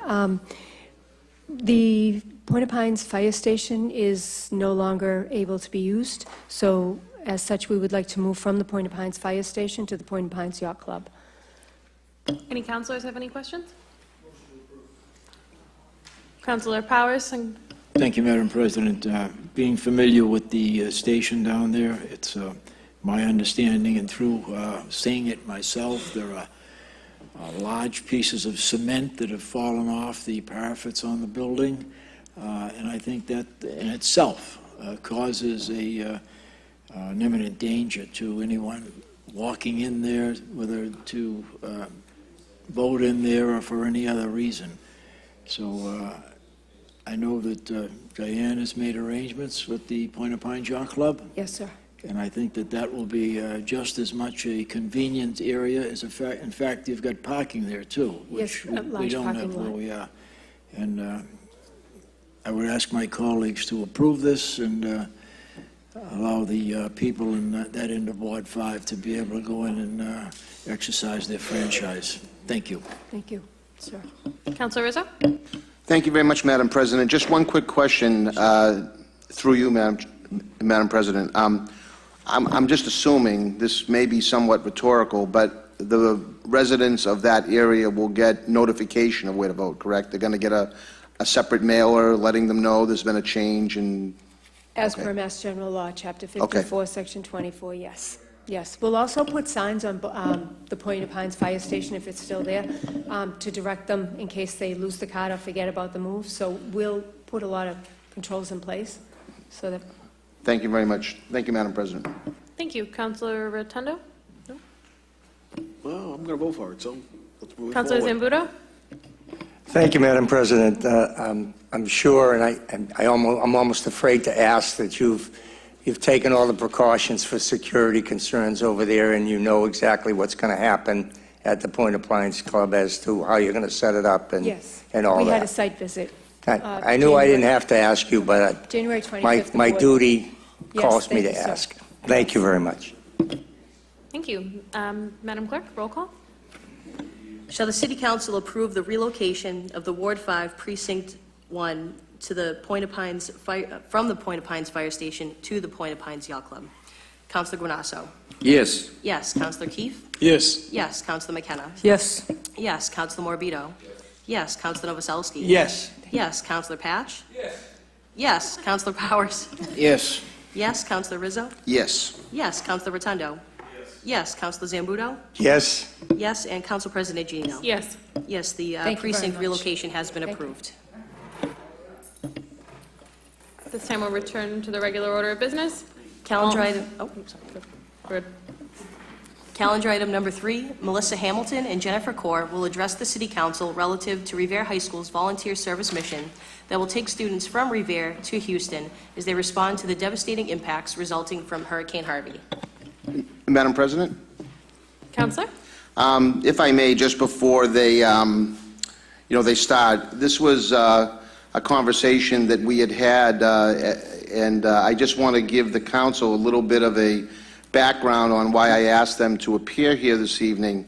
We all know about Hurricane Harvey and the devastation that it left down in Houston, Texas, and the many, many families and many, many children and the many negative impacts that that community, that area had to withstand throughout that tragic storm. And so Ms. Hamilton and Ms. Kaur, along with 20 students, have taken it upon themselves through a capstone project to travel to Houston to help with Habitat for Humanity, to help tutoring kids that weren't able to get to school, to help at local food banks. And this is something that I think we should all be extremely proud of, that we have students like this and faculty like this that is willing to take on such an enormous challenge to help people who are in need. So I just want to first, congratulate them, and, hopefully you'll be able to get your message out to the larger community of what you're doing and how we can help. Thank you, Madam President. Thank you. Counselor Rotundo? Thank you. Great job. You are the best of us. You are the most that we have to represent, and you're going to do that in Texas for those that are needing it the most. You should all be very proud of yourselves, and we're very proud of you here in Revere, because the task that you have before you is great, and I know you can do it. and I want to thank you. Councilor Zambudo. Thank you, Madam President. This was brought to my attention by a few people, not the least of which is my dear friend Peter Felt. And I too want to, of course, congratulate you all for your efforts. But more importantly, I think one of the main reasons for being here is to get us all to pony up some money and help donate to this cause. So, you know, I'm certainly going to pledge some money, and I'm hoping my colleagues and the citizens out there will help them to make this. Is there a GoFundMe page for this? Mm-hmm. So we can donate to that. So that's, again, thank you for your efforts, and we are truly proud of you all. Thank you. Thank you. Councilor McKenna. Thank you, Madam President. I just would like to say, working with Melissa and Jen, wonderful, wonderful teachers, and you guys, I'm so proud of you for doing this. It's wonderful that you're volunteering and you're going, and we'll make sure that we all, I challenge my counselors all to at least give $50. Thank you. Thank you. I have so much admiration for all of you for having the willingness to go, and it's a selfless act. So thank you to all of you. Not only are you setting an example as leaders and teachers and faculty, you're setting an example to the students, to your peers, and you're letting them know when someone's in need, you're there for them. So it's a very, very important task that you're doing. So thank you. Open it up to you. Well, I'd like to thank Mr. Rizzo and the rest of the council members for having us. I'm getting emotional, very proud of my senior advisory students. This was completely their idea and their initiative, and truly, I really am just an advisor to them when they have questions and direction and some options. So if it's okay with you, I'd really like to turn it over to two of our student representatives. And we also have a handout, if we could turn that over. Great, thank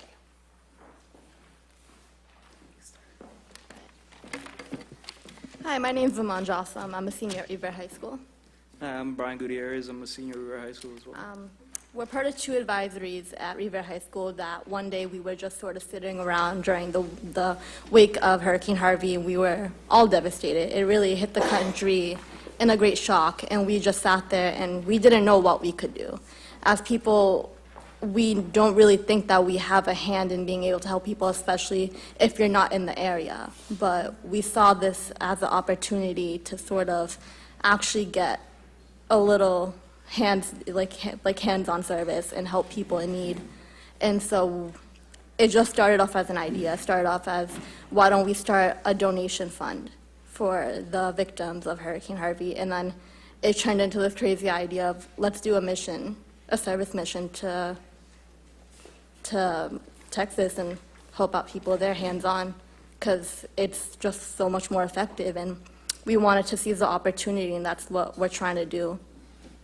All right, so like in total, it's 11 of us that want to travel with 3 teachers as chaperones. And however, we have 23 students involved. Not all of them want to go flying to Texas, but we have a lot of things that we're planning over here. We've done a lot of fundraisers. We've while in Texas, we want to partner with the Sioux Creek Elementary School. We've been in contact with them. It's a local elementary school, and they got hit really hard by the hurricane, and many schools shut down, so students all fell behind in their academics. And we're working to peer tutor and assist the teachers there. And we also want to help out with a Habitats for Humanity project and in a building project that they're going to have. And it's just for us to like get involved with food banks, helping rebuild and tutoring the kids. Our plan to do. We have had plenty of fundraisers, and we do plan on having a bunch more to try to raise money. So far, we've raised about like $4,000 from fundraisers. We've done a GoFundMe page. We've had Kelly fundraiser in the Kelly's in Saugus. We've had fundraisers there. We have sent out a lot of sponsorship letters to local officials and companies all over Revere. we had a bake sale after school one day, and we're currently running a leprechaun fundraiser at RHS where we're choosing a bunch of teachers to dress up, and whoever like students raise the most money for, that teacher dresses up as like a leprechaun for that day. So we're trying to get like creative with what we're doing, and we're really trying to like find any way possible to get to our goal, because this really does mean a lot to us. It's not just a project. It's more of like how would you, it's like obligation at this point, because we're so far deep into it and we're so dedicated to it that it's just something that is so meaningful to us. And an important thing that goes towards our mission is that most of the city, most of our school district is under the poverty line. So many students don't have the financial needs to make it on the trip. So this is why we've done all these fundraisers, and we're still fundraising, because we've raised about $4,000, and we need about $7,000 to cover the hotel and the planes. And yeah, we just ask that we're not asking like anybody to like donate money. We're just here to get the word out, and hopefully the most amount of people that can hear this can do something for us and help us. One question. For those who don't use the GoFundMe page, who do they make the check out to? It could either go to Melissa Hamilton. It could go to Revere High School. We do have a credit union account at Revere High School.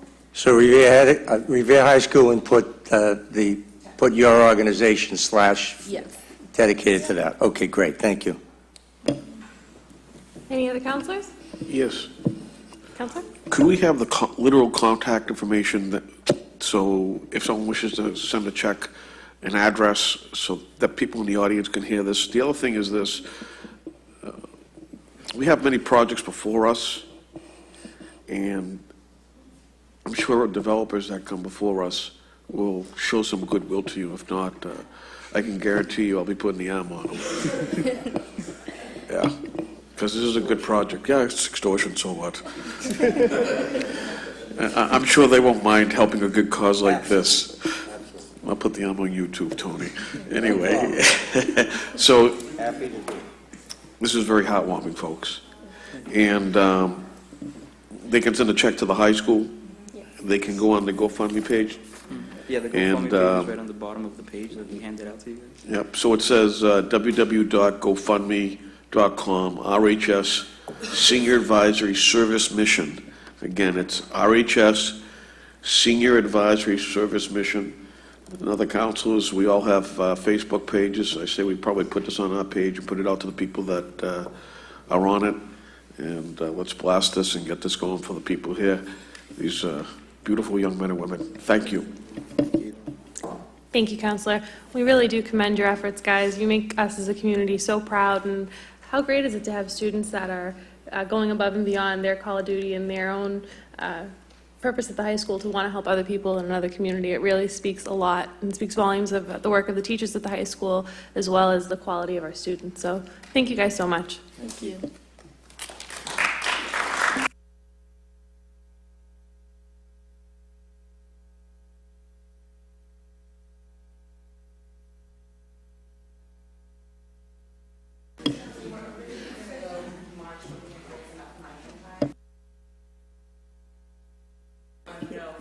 Point of information.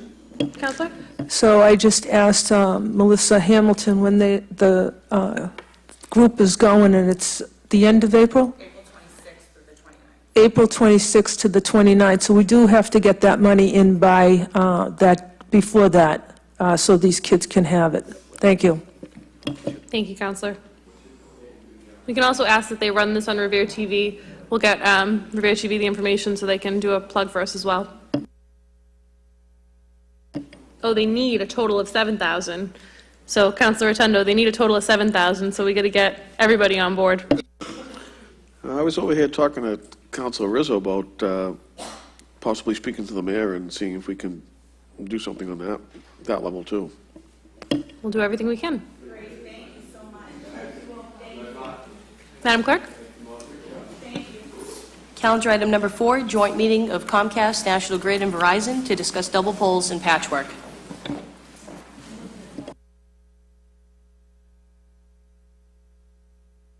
Thank you both for coming, and I know National Grid has been tied up with the storm, but I'm sure you guys have been impacted by it as well, so we appreciate you taking the time to come before us this evening. At this time, we'll open it up with councilors. I'm going to start with Councilor Guanasso. Thank you, Madam President. Welcome back, and we certainly miss you. You know, it's a pleasure that we have you in our chamber. We have so many requests based on so many double polls because they've been doing tons of work in the community, and National Grid and Verizon with all this going on, and it's created a lot of double polls that are extra. Namely, the one we worked so hard for Cushman Ave stand to get corrected. Now we have one again in front of the address of 123 Cushman Ave, and that resident has really been at great pains to have this removed. So would you please put that on the priority list to have that removed? Cushman Avenue? 123 Cushman Avenue. 123 Cushman Avenue, okay. That would be in Dan's court to begin with, but I don't have it on this list. And Yeah, I'll I make was sure that- prepared to grab Dan, but he was smart in his wisdom, and after a storm, he isn't coming here. And he said he's at BC. Whether he's gaining more education, I don't know, but... No, he's actually not. I just got an email from him. He's still on storm duty. Oh, okay. Yeah. Okay, thank you, Madam President. Thank you, councilors. Councilor Patch? Thank you, Madam President. I don't have the list in front of me. Glad to see you again, Stan. I'm sure. Listen, I got a couple of things. Okay. Let me see here. I got an email here.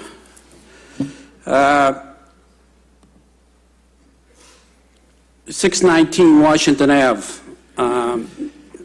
During the storm, she had two wires that came down from her house. The fire department has looked at them and said they were most likely, they weren't, of course, they weren't electric. Yeah, they're communication. And, What number, Councilor? 619 Washington Ave.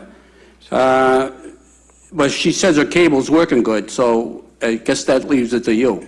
Yeah, okay. But the wires are hanging from the house, not the pole.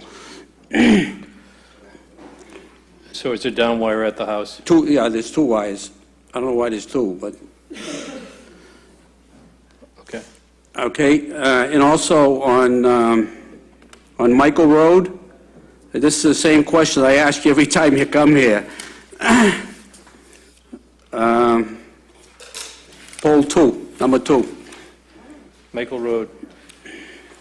Yeah, that's now in a telecommunications, it's dropped down, and it's at telecom.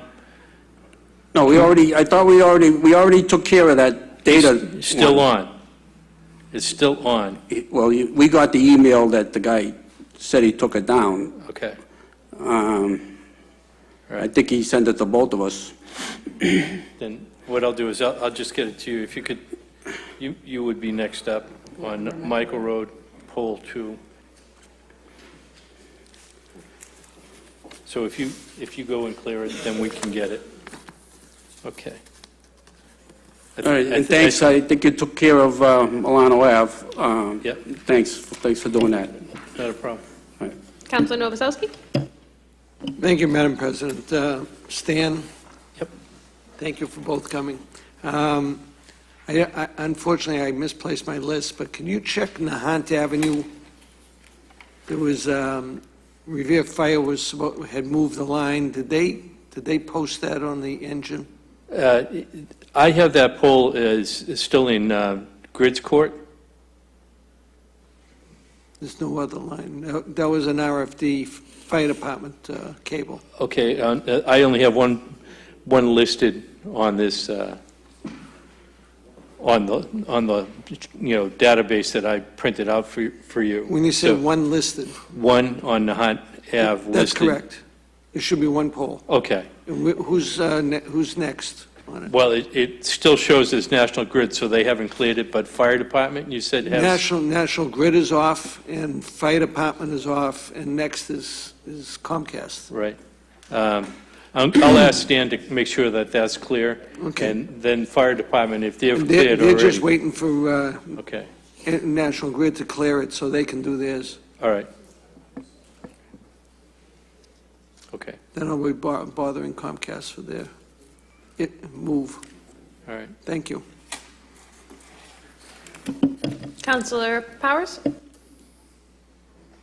Thank you, Madam President. Stan, this probably falls more in the line of Verizon than National Grid, although there is a piece of National Grid, I believe, on it.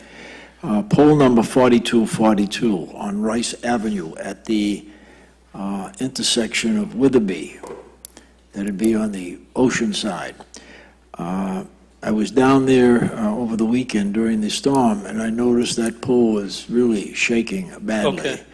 And it might be good. It's set in sand also, so that might be something that should be looked at sooner than later to prevent any serious problems down there. And again, it's pole 4242, and anything you can do with that, I know the... So it's the dangerous poles that we should take a look at? Yeah. Okay. Thank you, Stan. right. Thank you, Madam President. Thank you, Councilor. Councilor Rizzo? Thank you very much, Madam President. And Mr. Mayor, good to see you again. Good to see you, Mayor. Angela, good to see you. I don't have anything. My question, Madam President, if you can give me just a little bit of latitude, it's a very easy, basic question, I think.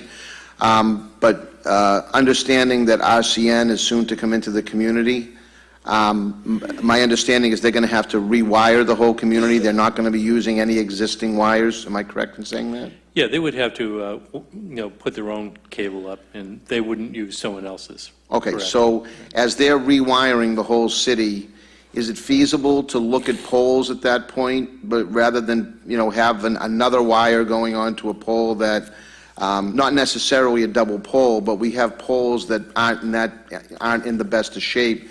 Is that something you think that maybe you could look at as they start to rewire the city? Or? Yeah, typically what happens is no matter who's attaching to the pole, they will inspect the pole before they attach to it. In addition, I know that they've been working with our engineering crew because there's always an issue of spacing, making sure that they're in the proper spacing.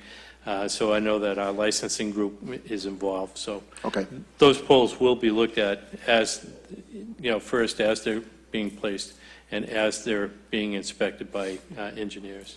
Okay, because I know, through you, Madam President, I know that, some poles, not necessarily double poles, in fact, I think it falls oftentimes onto the ward councilors that get the complaints about the double poles that may exist in front of people's homes and stuff, so I don't get that many calls on double poles, but I know that there are poles that are standalone poles that I look at and I say, I don't know if I'd want that in front of my house because it looks a little old, a little shaky, a little leaning, whatever. So I was just wondering where, what the process was when RCN comes in and they start to rewire, if there was going to be a process in place for them to, contact you and say, hey, this pole doesn't look right or whatever. Exactly. Okay. In addition, Councilor, the citizens here have been very good about contacting, of course, the councilors, but also letting us know that, there's a questionable pole and we'll come out and inspect it. And typically what happens is then, our operations people will make a determination whether it needs to be replaced or not. So. I appreciate your response as always, Mr. Mayor. Always good to see you, Angela. Thank you very much for appearing. Thank you. Yeah, thank you. Any other councilors? Councilor Morbido? Guys, thank you for coming up and taking your time to go into detail and explain our issue, give us explanations on our issues that we present to you. And Angela, I just want to thank you. There were a couple issues that arose in the last couple of months, and you took care of them immediately. So thank you. My pleasure. Councilor Novoselsky? Thank you, Madam President, for the latitude. Stan, I spoke to you a couple of years ago about a pole on Walcott Road near number 16 that's leaning about 15 degrees now.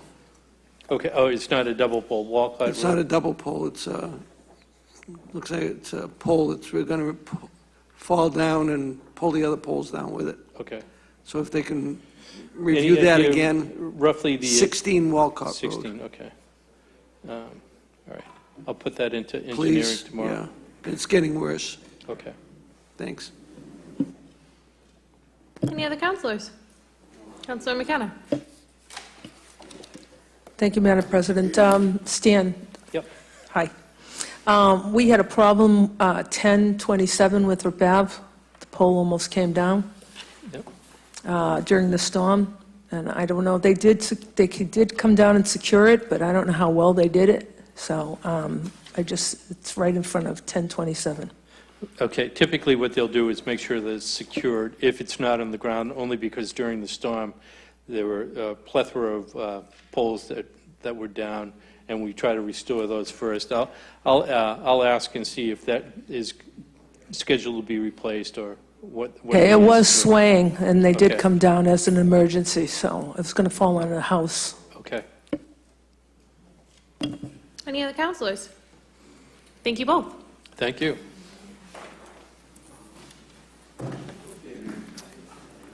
Next item is the zoning subcommittee report. Councilor Rotundo. Thank you, Madam President. I'd like to report out favorably the project C-1802 of Maria Lucia Alvarez Fonseca, represented by Attorney Larry Simeone, with the following conditions: that a 3-foot buffer be maintained, that I believe it's called the compressor, be located at the furthest point away from any residential area, and that we take this up favorably. On the motion.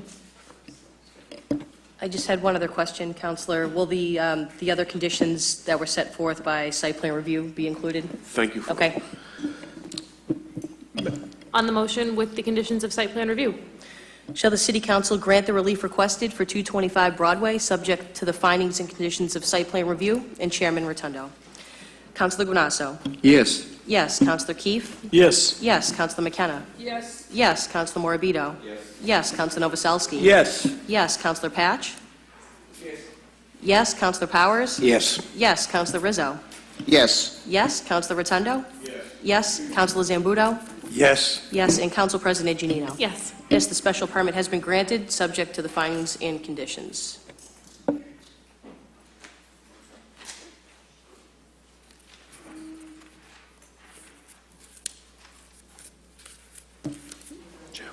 The other items will remain in committee, Counselor? Yes, Madam President. All right. Calendar item number 9. Is the appointment subcommittee report? Counselor Guanasso. Madam President, earlier this afternoon, the appointment subcommittee met. We had one item on the agenda. It was the reappointment of Cynthia Karine Tolis as a constable for the City of Revere. That was voted out favorably. I ask that the City Council as a whole vote favorably for this appointment. Madam Clerk, on the appointment. Shall the City Council confirm the appointment of Cynthia Tallis as a constable? Counselor Guanasso. Yes. Yes. Counselor Keefe. Yes. Yes. Counselor McKenna. Yes. Counselor Morabito. Yes. Yes. Counselor Novoselsky. Yes. Yes. Counselor Patch. Yes. Yes. Counselor Powers. Yes. Yes. Counselor Rizzo. Yes. Yes. Counselor Rotundo. Yes. Counselor Zambuto. Yes. Yes. And Council President Janino. Yes. Yes, the appointment has been confirmed. Calendar item number 11, motion presented by... Madam President, if I may. Counselor? Madam President, we have a rule in the books, Rule 28, that in the past we've accepted, it's already accepted. And a lot of these are simple motions, and I would like that we activate Rule 28, which states, in accordance with the provisions of Rule 28, if there are no objections, all of the motions, orders, or resolutions printed in the City Council chamber calendar of this meeting and any meeting that we may have in the future shall be approved as printed. Now, in the past, what we've done, if there are questions that someone may have on a particular one, the clerk would ask each council which ones they would like to hear. All the other ones would automatically be approved with no discussion. So I would ask that the council accept this, and I think it'll move things along a little speedier. Counselor Rotundo? Second that motion. That's Any counselors? I think that's a great idea, Counselor Novoselsky. I'm glad you brought it up. Madam Clerk? So typically in the past, the council, the council president would just go down the line asking which city councilor would like to speak on which one. I'll just circle it and we'll go from there.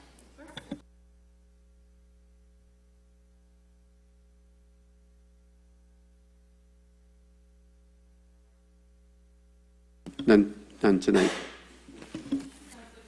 No, thank you.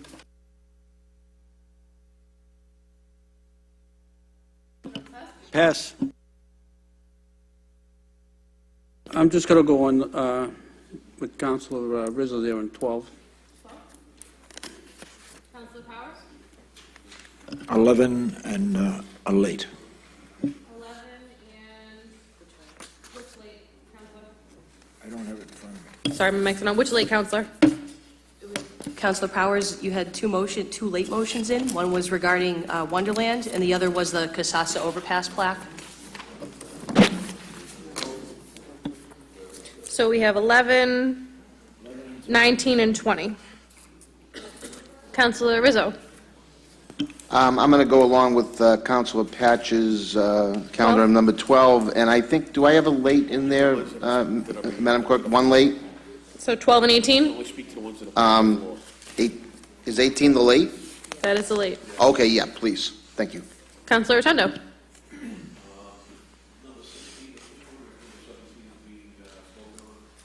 No one has spoke on 17? Would you like to speak on 16 or 17? 16 for sure. 17? Okay, 16 and 17. Councilor Zambudo? All right, this time we'll start on calendar item number 11. Councilor Powers. Motion presented by Councilor Powers that the mayor requests the Veterans Affairs Director and the DPW Sign Department to coordinate the installation of a veteran memorial pole for former City Councilor, U.S. Navy veteran Gerald Esposito at the intersection of the Route 1A North Jug Handle turn on the east side of Route 1A North and Mills Avenue. Councilor Powers. Thank you, Madam President. For those who may not know Gerald Lurico, and I don't think there are too many people, he lived in the Point Pines area for decades. His wife and himself go back a long way with their families in the city. He served as a administrative assistant to former Mayor Einstein, and he also, he also served as a Ward 5 councilor for several years. And more importantly, he was always available in his community, whether serving as a counselor or an administrative assistant to Mayor Einstein, in whatever capacity. He was always there for the people in the city. He also worked as a registry inspector at the RMV on Nashua Street. And in that position, I know that he received so many people calling him and asking him if they could maybe pick up a number plate or take care of this or take care of that, something that would save them the trip of going to Boston and sitting in a lot of traffic. So I think that this, based on his service to his community, his service to his country, and his service to his citizens, this is very, very well deserved, and I would hope that sometime in April, when the weather clears, that we would be able to get this memorial put up. Thank you, Madam President. Thank you, Councilor. Any other councilors? On the motion, all in favor? All opposed? So ordered. Calendar item number 12, motion presented by Councilors Rizzo, Patch, and Guanasso, that the mayor contact the Department of Transportation to study the traffic light at the corner of Charger Street and Squire Road. Traffic flowing from Northgate onto Route 60 East has a steady green that turns flashing yellow. That does not give people enough time coming from Charger Street into Northgate the opportunity to proceed, as the traffic never stops from the oncoming direction. The lights from Charger Street going into Northgate should have its own steady green light, while the oncoming traffic has a steady red light to allow the traffic to flow more smoothly. And Councilor Zambudo is recused from this motion. Councilor Rizzo? Thank you very much, Madam President. I know, I should probably say after that explanation that the clerk just read that I had presented probably speaks for itself, but, and it seems to me like a valid solution. It's getting very busy down there. Northgate, as we all know, has become a very busy place, and sometimes people can get tied up on Charger Street. So I've been approached by several residents who are concerned about the flow of traffic, particularly going from Charger into the Northgate area, although we know that it can get queued up pretty good in the Northgate area coming out. But I think it's time, as the area grows and as more and more people are now heading down toward Northgate, sometimes things need to be modified. What maybe was good 6 months ago or a year ago might not be good today. So I would like the DOT to take a look at that and hopefully study it and just tweak it a little bit so that traffic flows a little more smoothly. Thank you very much, Madam President. Thank you, Councilor. Councilor Patch. Thank you, Madam President. Again, I had this motion in the past, and I've never had much success with DOT. I hope now with the new administration that in the state that we can get somebody down there to look at it. As Councilor Rizzo said, it's even got worse, and the people in Charger Street really deserve a break, along with the people in Sigourney Street. But that's all I got to say. Thank you.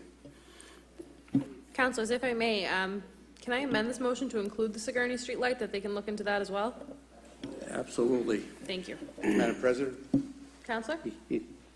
Council to my left is blocking me.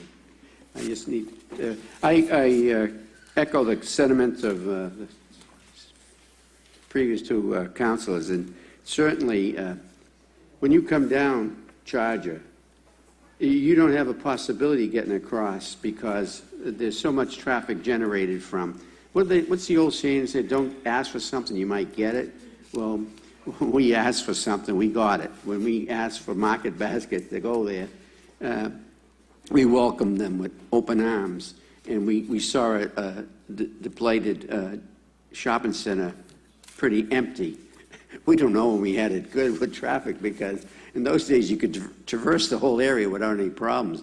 But through the success of what was done the right way, and of course putting these businesses in place, we certainly created a monster with the traffic, and I think DOT has to make note of that, and they have to come down and review the traveling area to make a positive change, because I don't know if they've been there since we had the new Market Basket in place. So I look forward to them coming down, and as Councilor Patch and Councilor Rizzo said,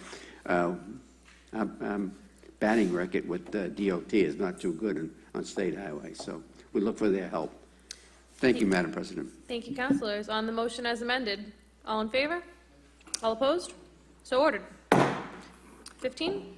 Calendar item number 15, motion presented by Councilor McKenna, that the mayor consider repaving the sidewalks on Belle Isle Ave to support the safety of our school children walking to the Beachmont School.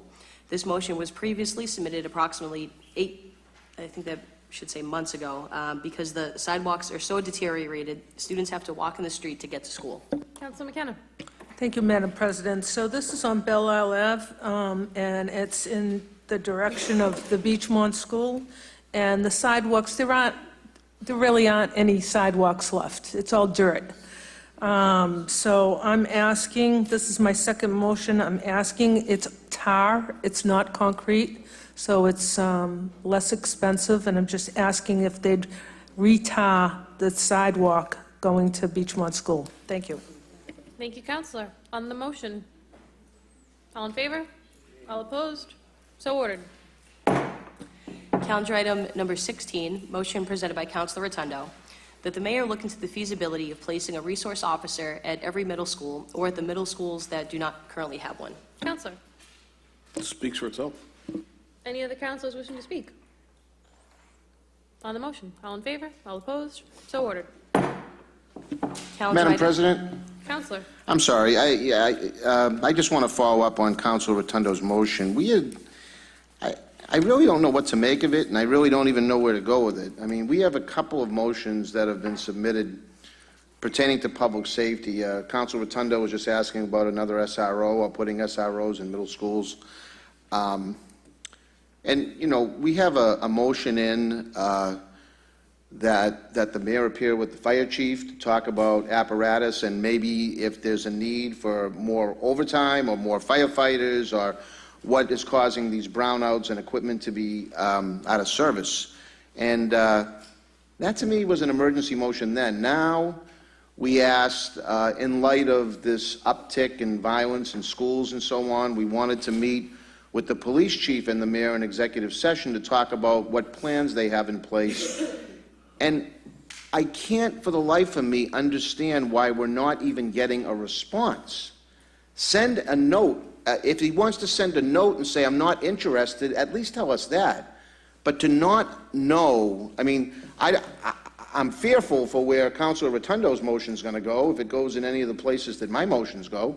I really have no idea. It's beyond my comprehension that we don't get a response to motions that are submitted. And, you know, that's a very serious motion that Councilor Rotundo just put in. I hope that there is, you know, some willingness to work with the City Council when it comes to at least matters pertaining to public safety.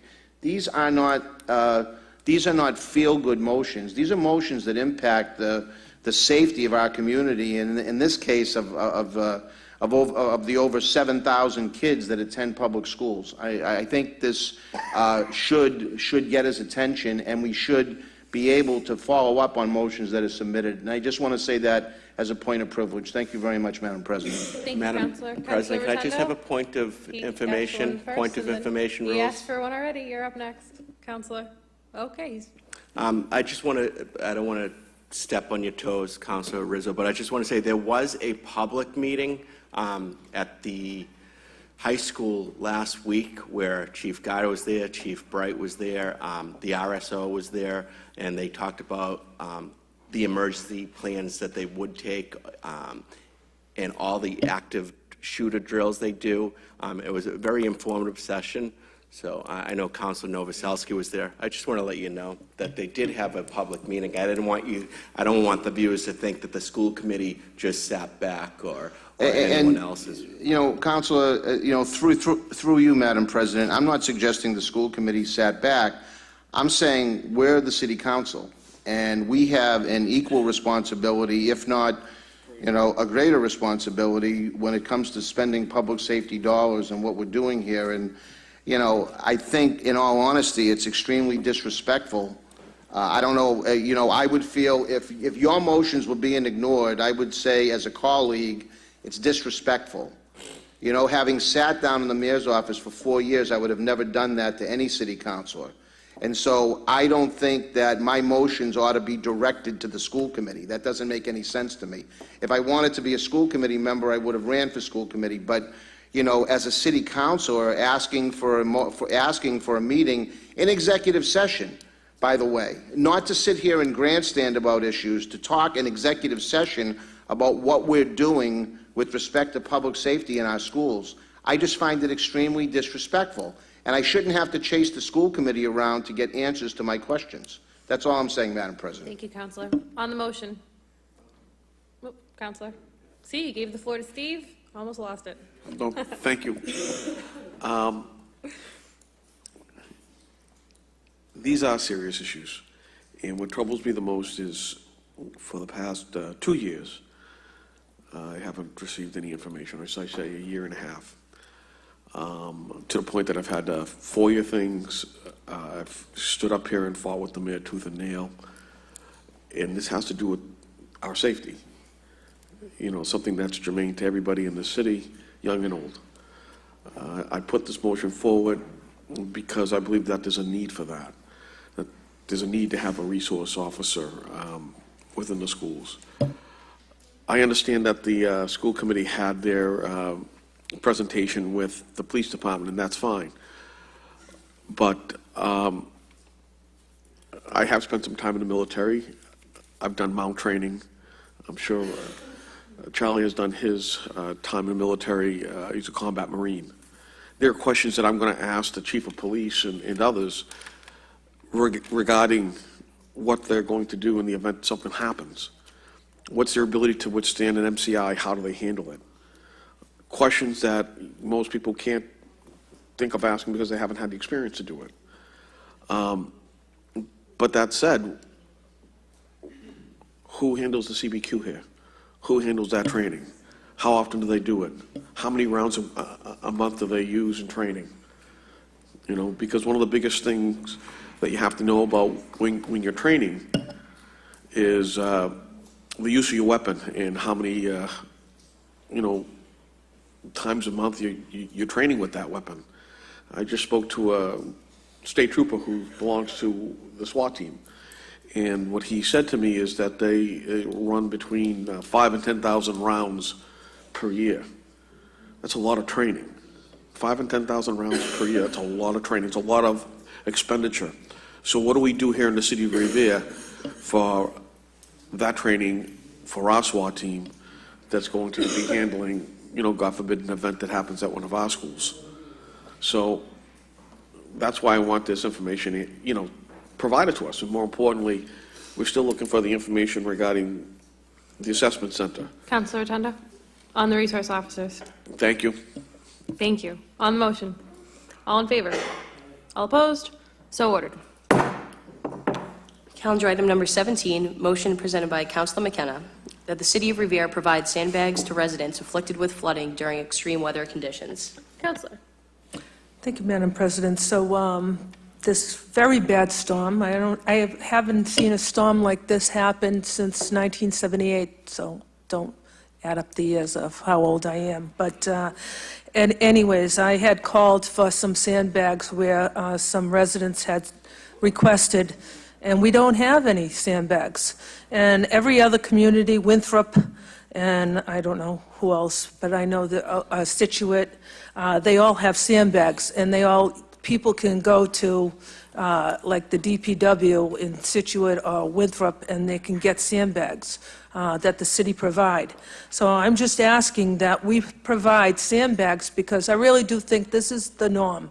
And I think this is going to happen again. I hate to say that, but, and we should have sandbags for our residents, just in case. I was down in Belle Isle Ave, and people, they had to go and buy it to put against the door so the water wouldn't go in the door. So I think we should provide sandbags. We should have them at the DPW in a designated place for people to come and pick them up. Thank you. Thank you, Councilor. Councilor Rotundo. Thank you. I think also part and parcel of this is how much or how many tons do we need to dedicate of sand for these particular issues? Because having the sandbags are fine, but the other issue is most people can't provide the sand to themselves. And considering that part of our job as servants is to ensure that we protect the community or help people protect their own property. And I think we should have an analysis as to how many tons of sand that we might need in order to facilitate the use of sandbags in people's properties. And I think this is an easy process. We can look to other communities and figure out what they did and extrapolate that here. Thank you. Councilor Rizzo. Just want to say that this is an excellent motion by Council McKenna. I'm almost getting the feeling that instead of sandbags, we need a levee at this point, given these last recent storms and storm surge that we've been experiencing.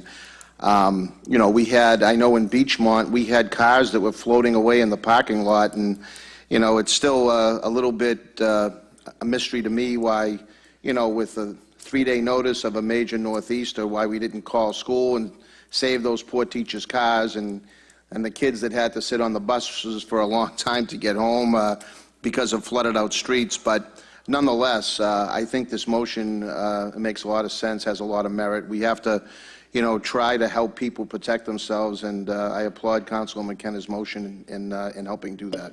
Thank you, Councilor. Hi, Eric Lampadecchio, 43 Tapley Avenue. Quick question regarding Rule 28 for the City Council. How would those in attendance at the chamber get the opportunity to speak on a motion if they're auto-approved? It's a great question, Madam Clerk. If the speaker would like to address the council, he can certainly do so. There's a special act that the city council has. Any item appearing on the agenda, any member of the public may speak on it. Okay, thank you for clarifying. Perhaps at the end, after we get through the regular agenda, who wants to speak, we can ask if there's any remainder or any open issues that people still want to speak on. We'll call them up at the end. Okay, but at that point, would it be too late? Would the motion already be voted on and off the table? No, because the meeting is still open. Okay. So as long as the meeting's open, at the end, I'll allot time. Awesome, thank you. Thank you. With regard to this motion, I want to say thank you to Councilor McKenna to stepping up to the plate here and trying to get the residents some help with these storms. We keep hearing about these 100-year storms. They're turning into monthly storms at this point. We just went through this in January, and I have to say that this particular storm that we just faced was very mismanaged. We had kids stuck at school. I have family down the Pines. They were isolated. They couldn't go get their daughters and sons at the school. Basically, we've forced families to separate during a time of disaster, and that's unacceptable. I'm of the mindset of Councilor Rizzo. We need to get a levee. We need better flooding mitigation in this city. Sandbags are not enough. I have a video of River Avenue down the Point of Pines where you can see here the flooding is about 4 feet high on the street. Now, I don't know any sandbags that go 4 feet high. Can you zoom into that, Rick?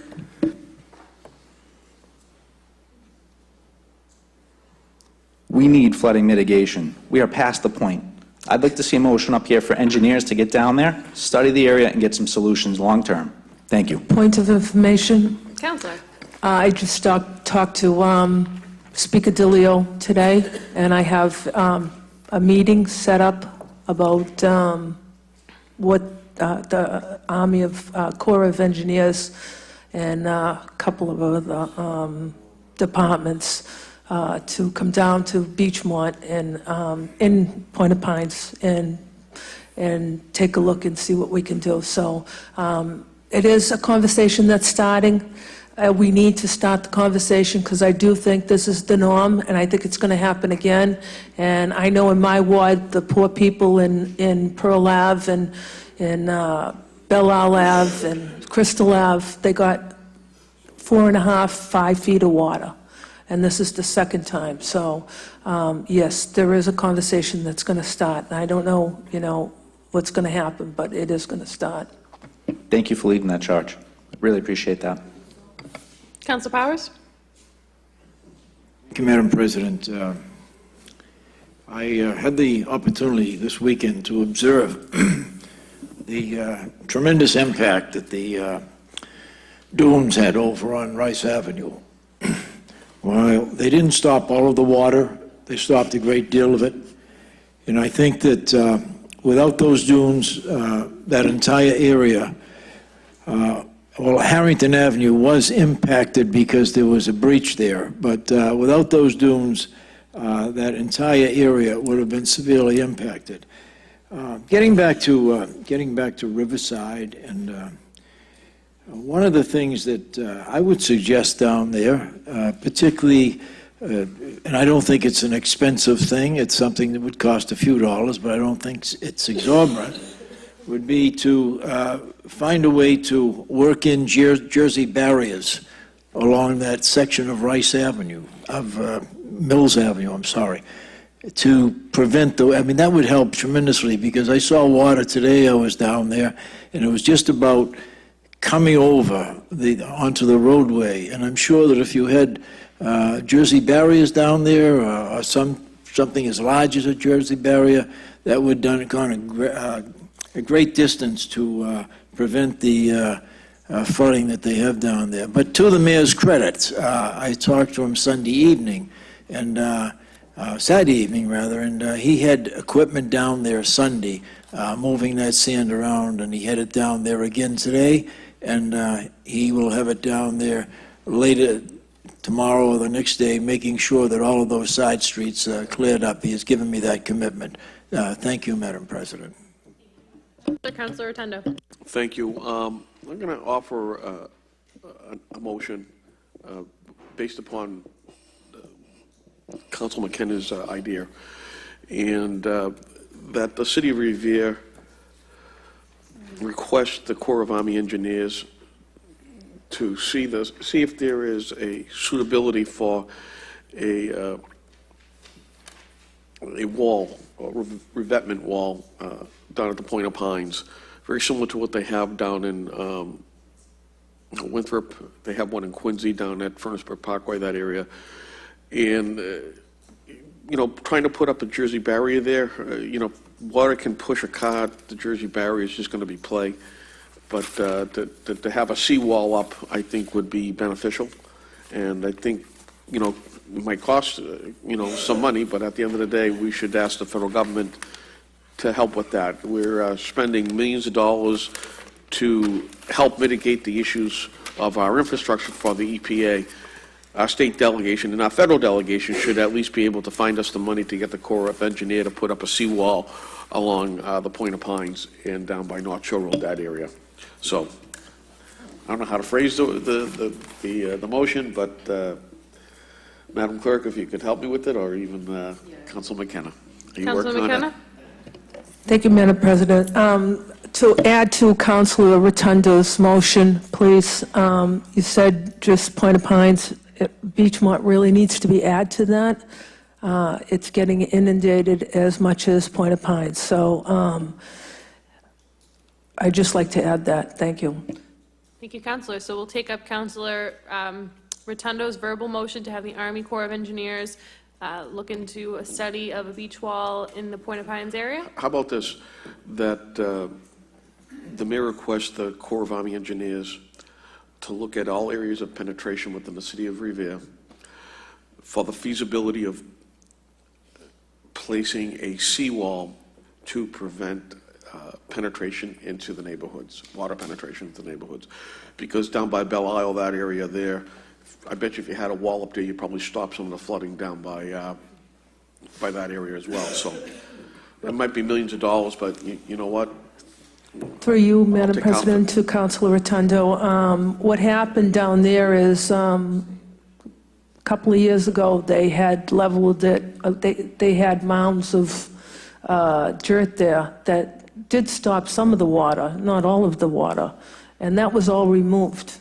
So now they have a big problem down there because it's level with the creek. So now it's just pouring in. And they need, I don't know if they could put a wall there just because it's the DEP, but if they could put, like he said, Councilor Powers said that he had the dunes that helped stop the water. We don't have that in Beachmont. We don't have the mounds of dirt there to stop the water. It's just flowing right in. So it really needs to be something done down there. Thank you. Councilor. So on Councilor Rotundo's verbal motion, all in favor? All opposed? So ordered. On Councilor McKenna's motion, calendar item number 17, all in favor? All opposed? So ordered. Calendar item number 18, motion presented by Councilor Rizzo, that the mayor convene a meeting with the City Council and DCR to discuss the possibility of resanding and renourishing Revere Beach in light of the recent storms that have washed lots of sand over the beach wall and onto the boulevard. Councilor Rizzo. Madam President, the motion basically speaks for itself. Obviously, with these storms, a lot of the beach has, there's been some serious corrosion, and hopefully, maybe it's something the DCR can help us out with. The DCR, I have to say, in all fairness, has done a very good job in maintaining Revere Beach over the years, and obviously with a lot of these storms, it takes a toll, and if there's a way that the DCR can assist in helping renourish the beach for the benefit of all of our residents and visitors, that would be a great thing. So again, there's more pressing things out there, I know, to address flooding and so on and so forth, but at least if we can get this in the queue somewhere, let the DCR know we're thinking about it, that at least would be a good start, I think. Thank you, Councilor Rizzo. Well, I think we all know how long the DCR takes to do anything, so I think if we do it now, we might get a new beach in 20 years. No, I'm just kidding. But I hope that they do act on it, so I think it was very forward-thinking. Any councilors? On the motion, all in favor? All opposed? So ordered. Calendar item number 19, motion presented by Councilor Powers, that the mayor request inspectional services to do the following: 1, request Wonderland to fix the falling and broken construction fences that surround the property. 2, request Wonderland to cover the material in the parking lot. And 3, issue any fines relative to the illegal parking of vehicles in the Wonderland parking lot. Councilor Powers. Thank you, Madam President. As a result of this storm, there are several sections of fence that are just about leaning out on the sidewalk. And God help some poor person that's walking along there and this fence decides to collapse. I mentioned a couple of weeks ago the contaminated material, and I know it's contaminated because I know the DEP has issued fines down there. It's sitting in the middle of that parking lot. What's the big deal? Why can't they go down there with their maintenance crew and put some tops over that? The winds we had this past week, 50, 60 miles an hour through there, God knows how much of that stuff blew into yards and neighborhoods that abut that area down there. Not a big deal. Tops, you can get them at Home Depot. Maybe you go over and buy 50 or 60 of them and spread it over that and weight them down with some bricks to protect the residents down there. And the other issue, the zoning officer for this city, the building inspector, told them to cease and desist parking the cars down there. They appealed it to the ZBA. On 2 occasions, the ZBA said the same thing. Now they're appealing it to Superior Court. I mean, the law of that special permit that they received expired in 2015. It doesn't exist anymore.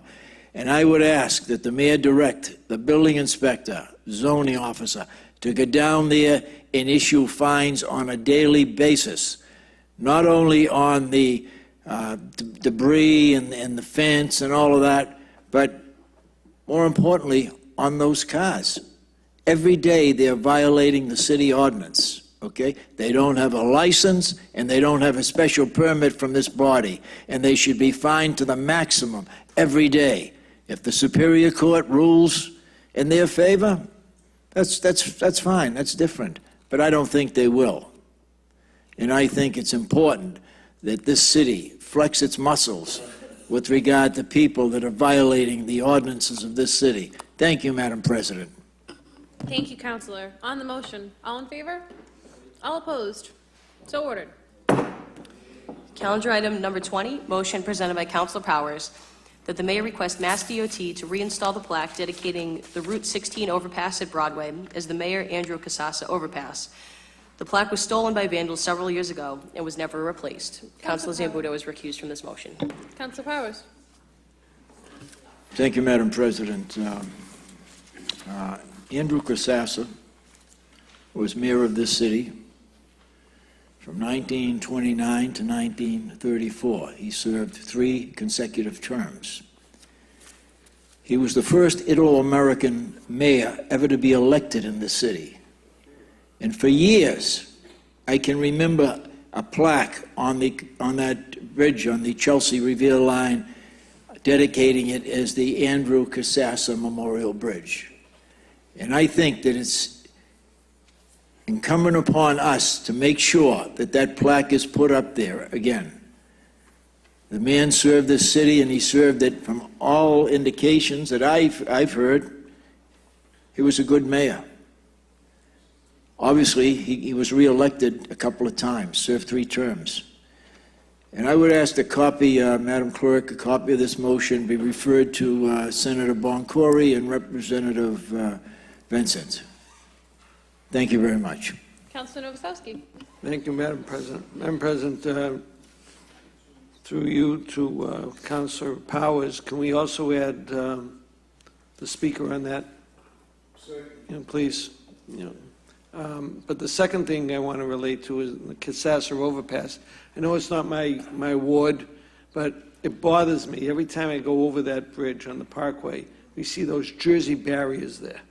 Those barriers have, I believe, 10 years, and it's either DCR or MassDOT that have not repaired that bridge. I know they did some underwork, but those barriers shouldn't be staying there. You know, we're in Revere, and we want to have a decent-looking city. And DCR and MassDOT are not helping it. And somehow, whether we want to add it on to your motion or make another verbal motion that, you know, we find out why this hasn't been repaired and get it done. I would It's a add it on. disgrace. I would add it on to the motion, certainly. Thank you, Counselor. Thank you, Councilor Novoselsky. On the motion as amended, all in favor? All opposed? Madam President, if I could, I'd like to make a verbal motion at this time. I have a constituent in the audience from Toscano Avenue Counselor. that would like to speak about the culvert along Asti Ave, and if you give them permission to speak, I'd appreciate it. Sure. What's Thank your you. motion relative to the culvert? The flooding, well, actually, there wasn't, this time we were lucky. I think the observation by the Department of Public Works and the Chief Guido, who I was in constant contact with, had been watching the area. And, but it's been an ongoing problem for years, as I'm sure Mr. Falzoni will tell you, if you give him. So is the motion to have the DPW? Motion to have the culvert cleaned and people that have been throwing debris into the culvert be punished for doing so. SDF? Sir? SDF, yeah. That's it. Madam Thank you. President, thank you for suspending the rules. Charlie, thank you for let me speak. My story's short and sweet. I've been on that corner in Asti Ave in Toscano close to 49 years. I know how the whole system works with the culvert that floods. Talking about the Army Corps of Engineers. Army Corps, 1996, Bobby Haas was the mayor, and we had a major flood down here in 1996. And prior to that, it was going back and forth, whose job was doing what. The city said it's not my job, it's the state job. So going back and forth for all those years. Being in fact, we've been down here. In 1996, we had no choice but to get it fixed because Asti Ave, Toscano, Sicilian, Geneva, and it went halfway up to Asti Ave. We all got inundated with water, with floods.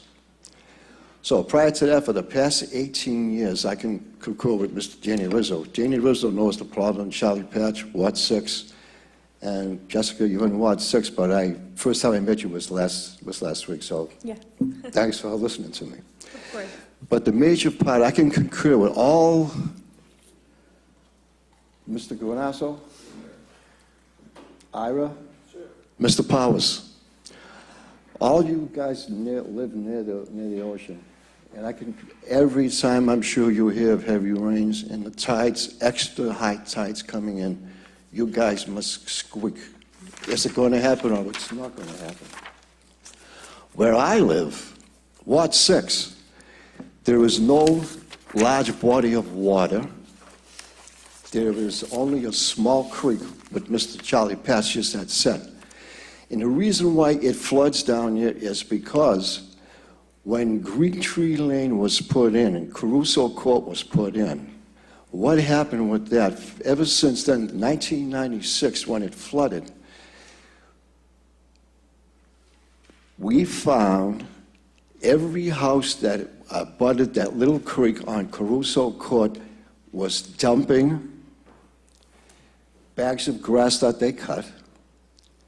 They cut their trees, their stumps, it blocks up everything. The last time I was here was just past week. We had a nice day. There was broken lawnmowers. There's a toilet bowl that's broke. There's tops that are broke. There's tree limbs as big as trees that they cut and throw over the fence. And the reason why Toscano Ave floods and Asti Ave floods is because when we get an astronomical rainstorm, that creek becomes a river. And everything washes down, says on Asti Ave to this little trash gates. I took Charlie Patch down there. We've seen it. Charlie knows it. Danny, I'm sure you know where the problem is.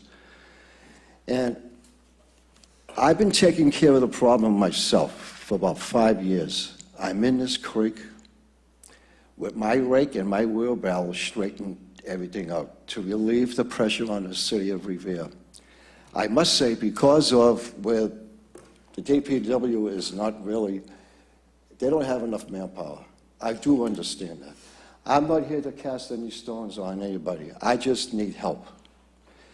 And for the years that I've tried before, when Danny was, oh my God, how many years, Danny, since you've known me?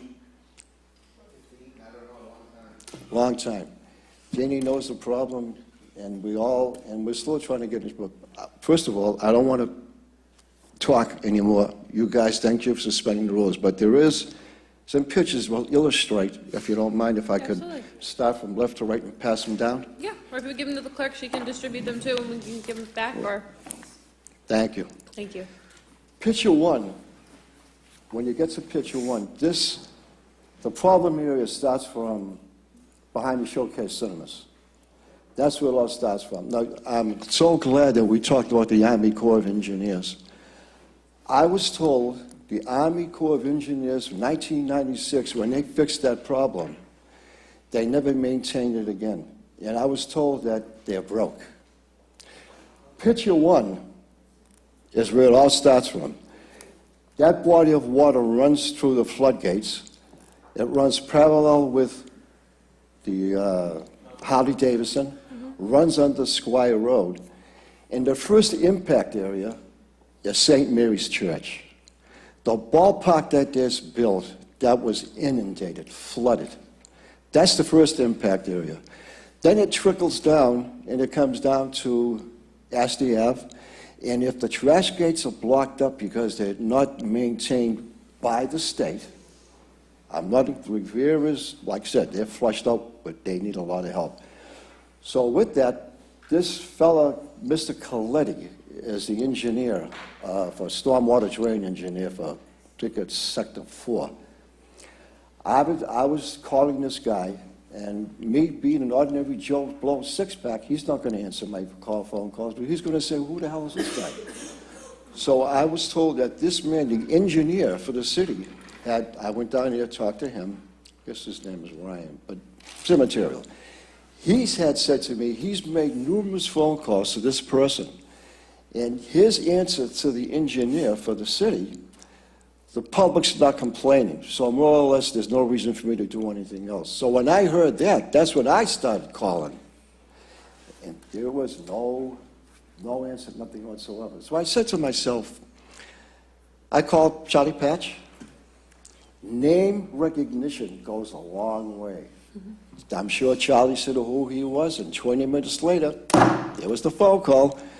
Charlie called me back, and Mr. Coletti said to Charlie, everything's straightened out. Here's the problem. The problem is the state has to maintain that. They have to maintain that problem. If they don't maintain that problem during a heavy rainstorm, we flood out. And when it floods out to the point of the head pressure on that gate, you could call the fire department down, the DPW would come down. You cannot pull that debris from that grate because the pressure behind that is astronomical. I've been there and I tried it myself. It's not DCR. DCR is, they've fixed the area, the sewer. They put a whole new situation down here. It was really, it helped an awful lot. The problem is there's no preventive maintenance in that area. The pictures that you see illustrates from the first to the seventh one. The problem that happens is the last picture, number 7. Those trash gates are blocked because of all the debris, illegal dumping from Caruso Court, and they dump it down here. And the answers I get from I spoke to Donnie Goodwin. Donnie Goodwin has made numerous phone calls to the inspectional services, and the answer to that was, we'll look into it. Past 22 years, 23 years, they're still looking into it, and we're still getting floods. Like I said, I'm not here to cast any stones on anybody. I just need help. I just turned 73 years old, and on my birthday, I was in this creek with my wheelbarrow and my rake, making sure we don't flood out. Then it dawned on me. I said to myself, what am I doing here at my age? And that's when everything came into play. And the reason why I'm here today is all the years I've been coming back and forth up here, I developed a real health problem. And if I get any more sicker than I am now, then I'm going to have to sell the property. I've been there for 49 years, and, you know, I hope I don't get sick, but if I do, I cannot take care of that issue anymore. So I'm here for help. I didn't want to speak tonight because I've been coming up here listening to you guys talking. I'm trying to follow the rules and the regulations.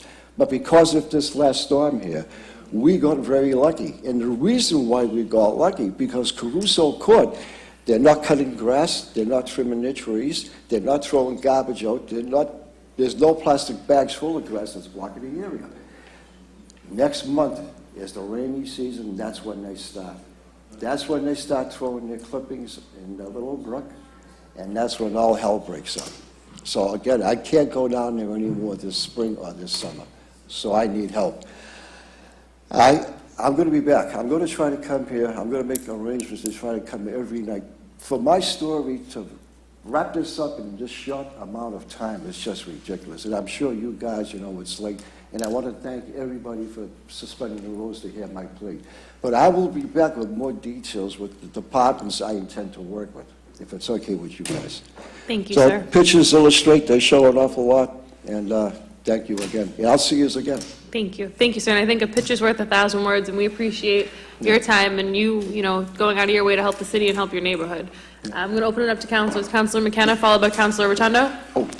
Mr. Falzoni, right here, over here. Oh, Hi. I'm sorry. Thank you, Madam President. I just want to ask you a question. Is there a road that runs behind that property where the culvert is, that is on the Malden side? On the Malden side, as far as I know, that body of water starts from... So Councilor Rotundo is saying yes.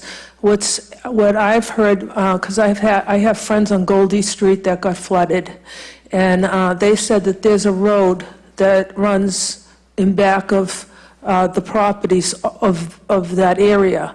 And they say that all these people from, well, I don't even know where they're from, but they ride down there with, you know, trucks of all kinds of things. Oh, sure, And they yes, dump there. Yeah, I've seen it myself. So one of the things that maybe we could do is work with Malden and try to shut that road so we can prohibit people from going down there in their trucks and dumping, because that's what you said, that was one of the problems that they were sure. doing. Anything you guys can do, I can really appreciate the fact that you even listened to me tonight. Again, like I had said prior to all this statements that I'm just making now. Oh, I'm sorry. I'm not used to this. Anything anybody can do, as far as I'm concerned, I really would appreciate it as well as anybody else but down here. But now to answer your question, I'm not too sure of that road which you're talking about. When that was designed, going back when, I'm going to go back almost 50 years, that little creek was designed when they developed that whole area, Toscano, Asti, and it was planned wrong to begin with. It's an open creek. It should have been a box culvert where nothing falls into that. That runs underneath the expressway. It goes on to, I can't think of the name of the street, near the club. It goes underneath there and it runs into the backyard. It dumps into Town Line Brook. Like you said, if it's blocked, it works like a gigantic check valve. That gates are blocked and everything backs up. With that body of water that's in there, it's just, you know, sleeping at night. We don't deserve it. We're nowhere near any large body of water. None whatsoever. So when I hear your stories, your pleas about flooding, you know, you're down by the ocean, it's expected. But where I live, it's poor maintenance. We shouldn't expect that to happen. But then again... I think some other councilors wanted to speak too. I'm sorry? Some other councilors, I think, want to speak to you as well. Oh, absolutely. Councilor Rizzo? Thank you very much, Madam President. Is this picture, Mr. Falzone, is this picture from the last storm? This picture here was going back late summer. Okay, That's going back late summer. but for this storm, it wasn't like this, correct? No, Okay. God, no. The reason why it wasn't like that, Danny, was because that they're not cutting their grass, they're not cutting their trees, they're not doing nothing because nothing's growing. When they cut their tree limbs, they cut their grass, they dump it there, on a heavy rain, it all washes down, and that's what happens. Well, I think, you know, there's no question that if, and not just this particular gate, but all through the system, it really needs to be maintained, and it really needs to be cleaned out. I remember going back, back in the days when, at that time, I believe Representative Kathy Reinstein was in, and I believe it was her that was working with now Representative Vincent, along with, I think, possibly even Senator Birmingham and his staff, Anthony Guerrero, on the tide gates down there, how those weren't working, and then they ultimately were repaired, and I think they're still operational now, correct? I mean, I'm pretty sure they... No, they're not. I'm sorry for interrupting you. Okay, so they're not operational? No. Okay, well, I think that's an issue right there, then. I mean, I was told that they broke in our favor. And I said to myself, if they broke in our favor, God forbid if they ever broke, how can you say that those floodgates are not operating in our favor when that body of water shot right down there and ended up in the creek? There's no excuse for that, none whatsoever. The Army Corps, Mr. Rotundo, Councilman Kenneth, the Army Corps of Engineers, when they fixed that back in 1996, I think it took them almost a year to fix the problem. Nobody never even maintained that, and that's why we're in the situation we are today. There is nothing being maintained. And the state has an issue. The state is really they turned around and said to us that why should we go down there and clean out all this debris when the people on Caruso Court and everybody dumps their stuff down there? It's like a vicious circle, and I can't blame them. I can't blame them at all. Now, the sidewalk, that in front of my house, and I still get no answers for this. I spoke to Frank Stringey. I got no answers from him. I have an appointment this week with Mr. Fester. I'm going to call him to find out just what. I get no answers from anybody. It seems to be when I make a statement. I don't either. Again, I'm just nobody here, and I'm presenting my.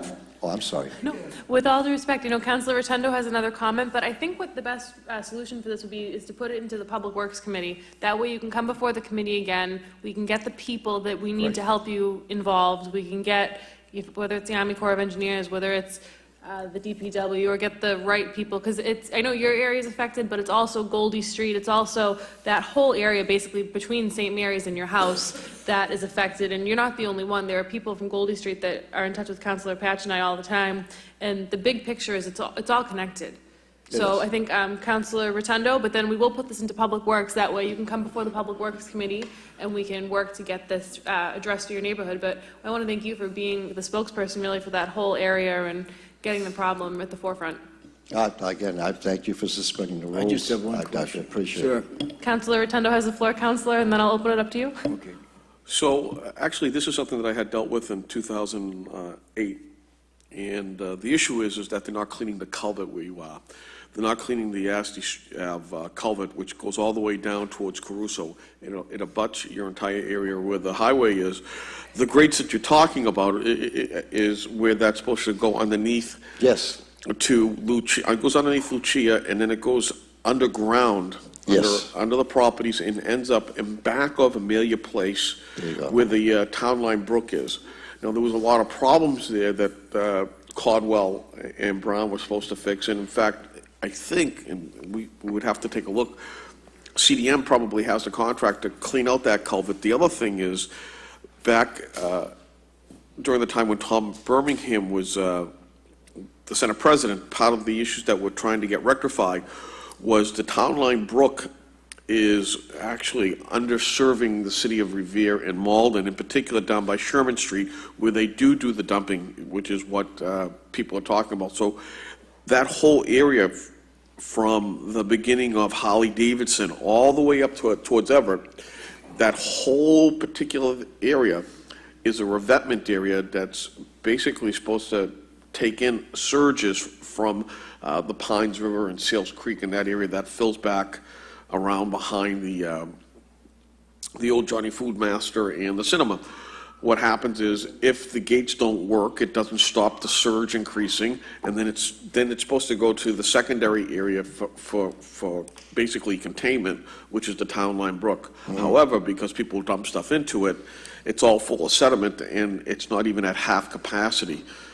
Part of it is we need to get the Army Corps of Engineers to go from the city of Everett all the way back up to the Jewish cemetery, all the way down towards the Holly-Davidson area, and clean it out.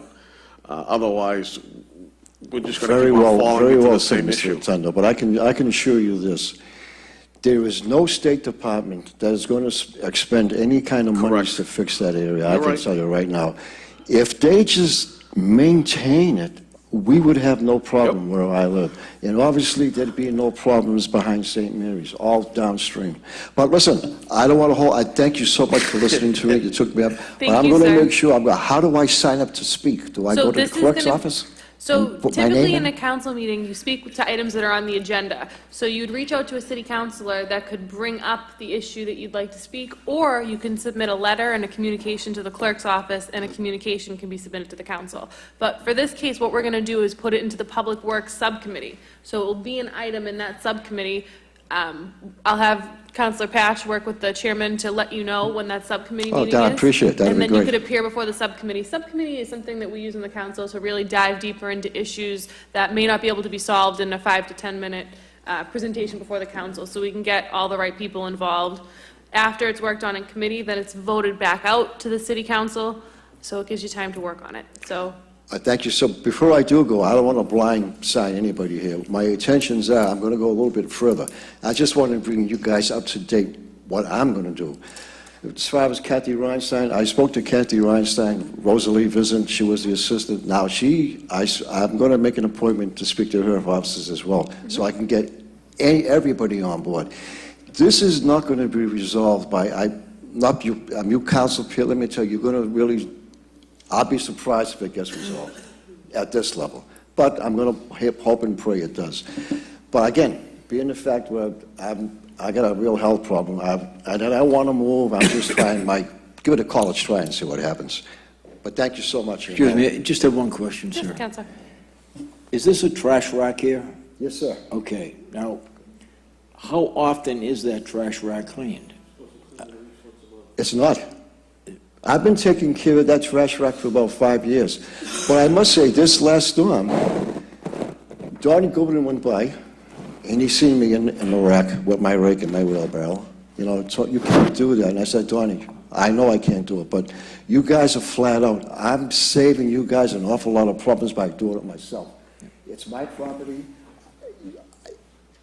If anybody has an experience of flood, it's a horror show. I'm well aware of it. 1996, all that area down there was devastated. And I don't want to go through it again, not at my age. We have a trash rack like this down on North Shore Road, just before you enter Oak Island. And that handles the Eastern County ditch, which runs under North Shore Road out to the tide gate. And this is cleaned by the DPW periodically. Is it our responsibility to clean that? Absolutely not. It's up to the Commonwealth of Massachusetts. You're absolutely right. But absolutely. If we didn't clean it, sure, that water would just remain down in the Wonderland area and Lower Revere Street and that area. No question about it. But again, I could go on forever. I'm going to cut it right off now. Not to be rude. More kudos to the DPW. Joey was there. He come down here. He had his crew. Every 45 minutes they were coming by, making sure it wasn't blocked up.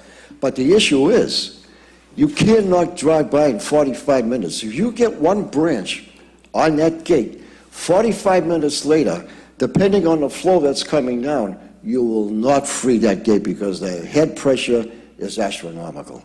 But I must say, since I've been in the creek, I guess the word's getting out. Get him out of there. You shouldn't be doing it, really. I know. I know that. I understand that. But again, I don't want to get flooded again. It's a horror show. Thank you for listening. I appreciate it. Thank you again. This will be going to the Public Works Committee so that we can get some more answers for you. Thank you so much, I appreciate it. Sir, do you want, At this time, there's no further business. Does anyone else have any questions, comments, or concerns? careful. Motion to adjourn. This city council will be adjourned until March 19th at 6 p.m. Thank you all and have a great evening.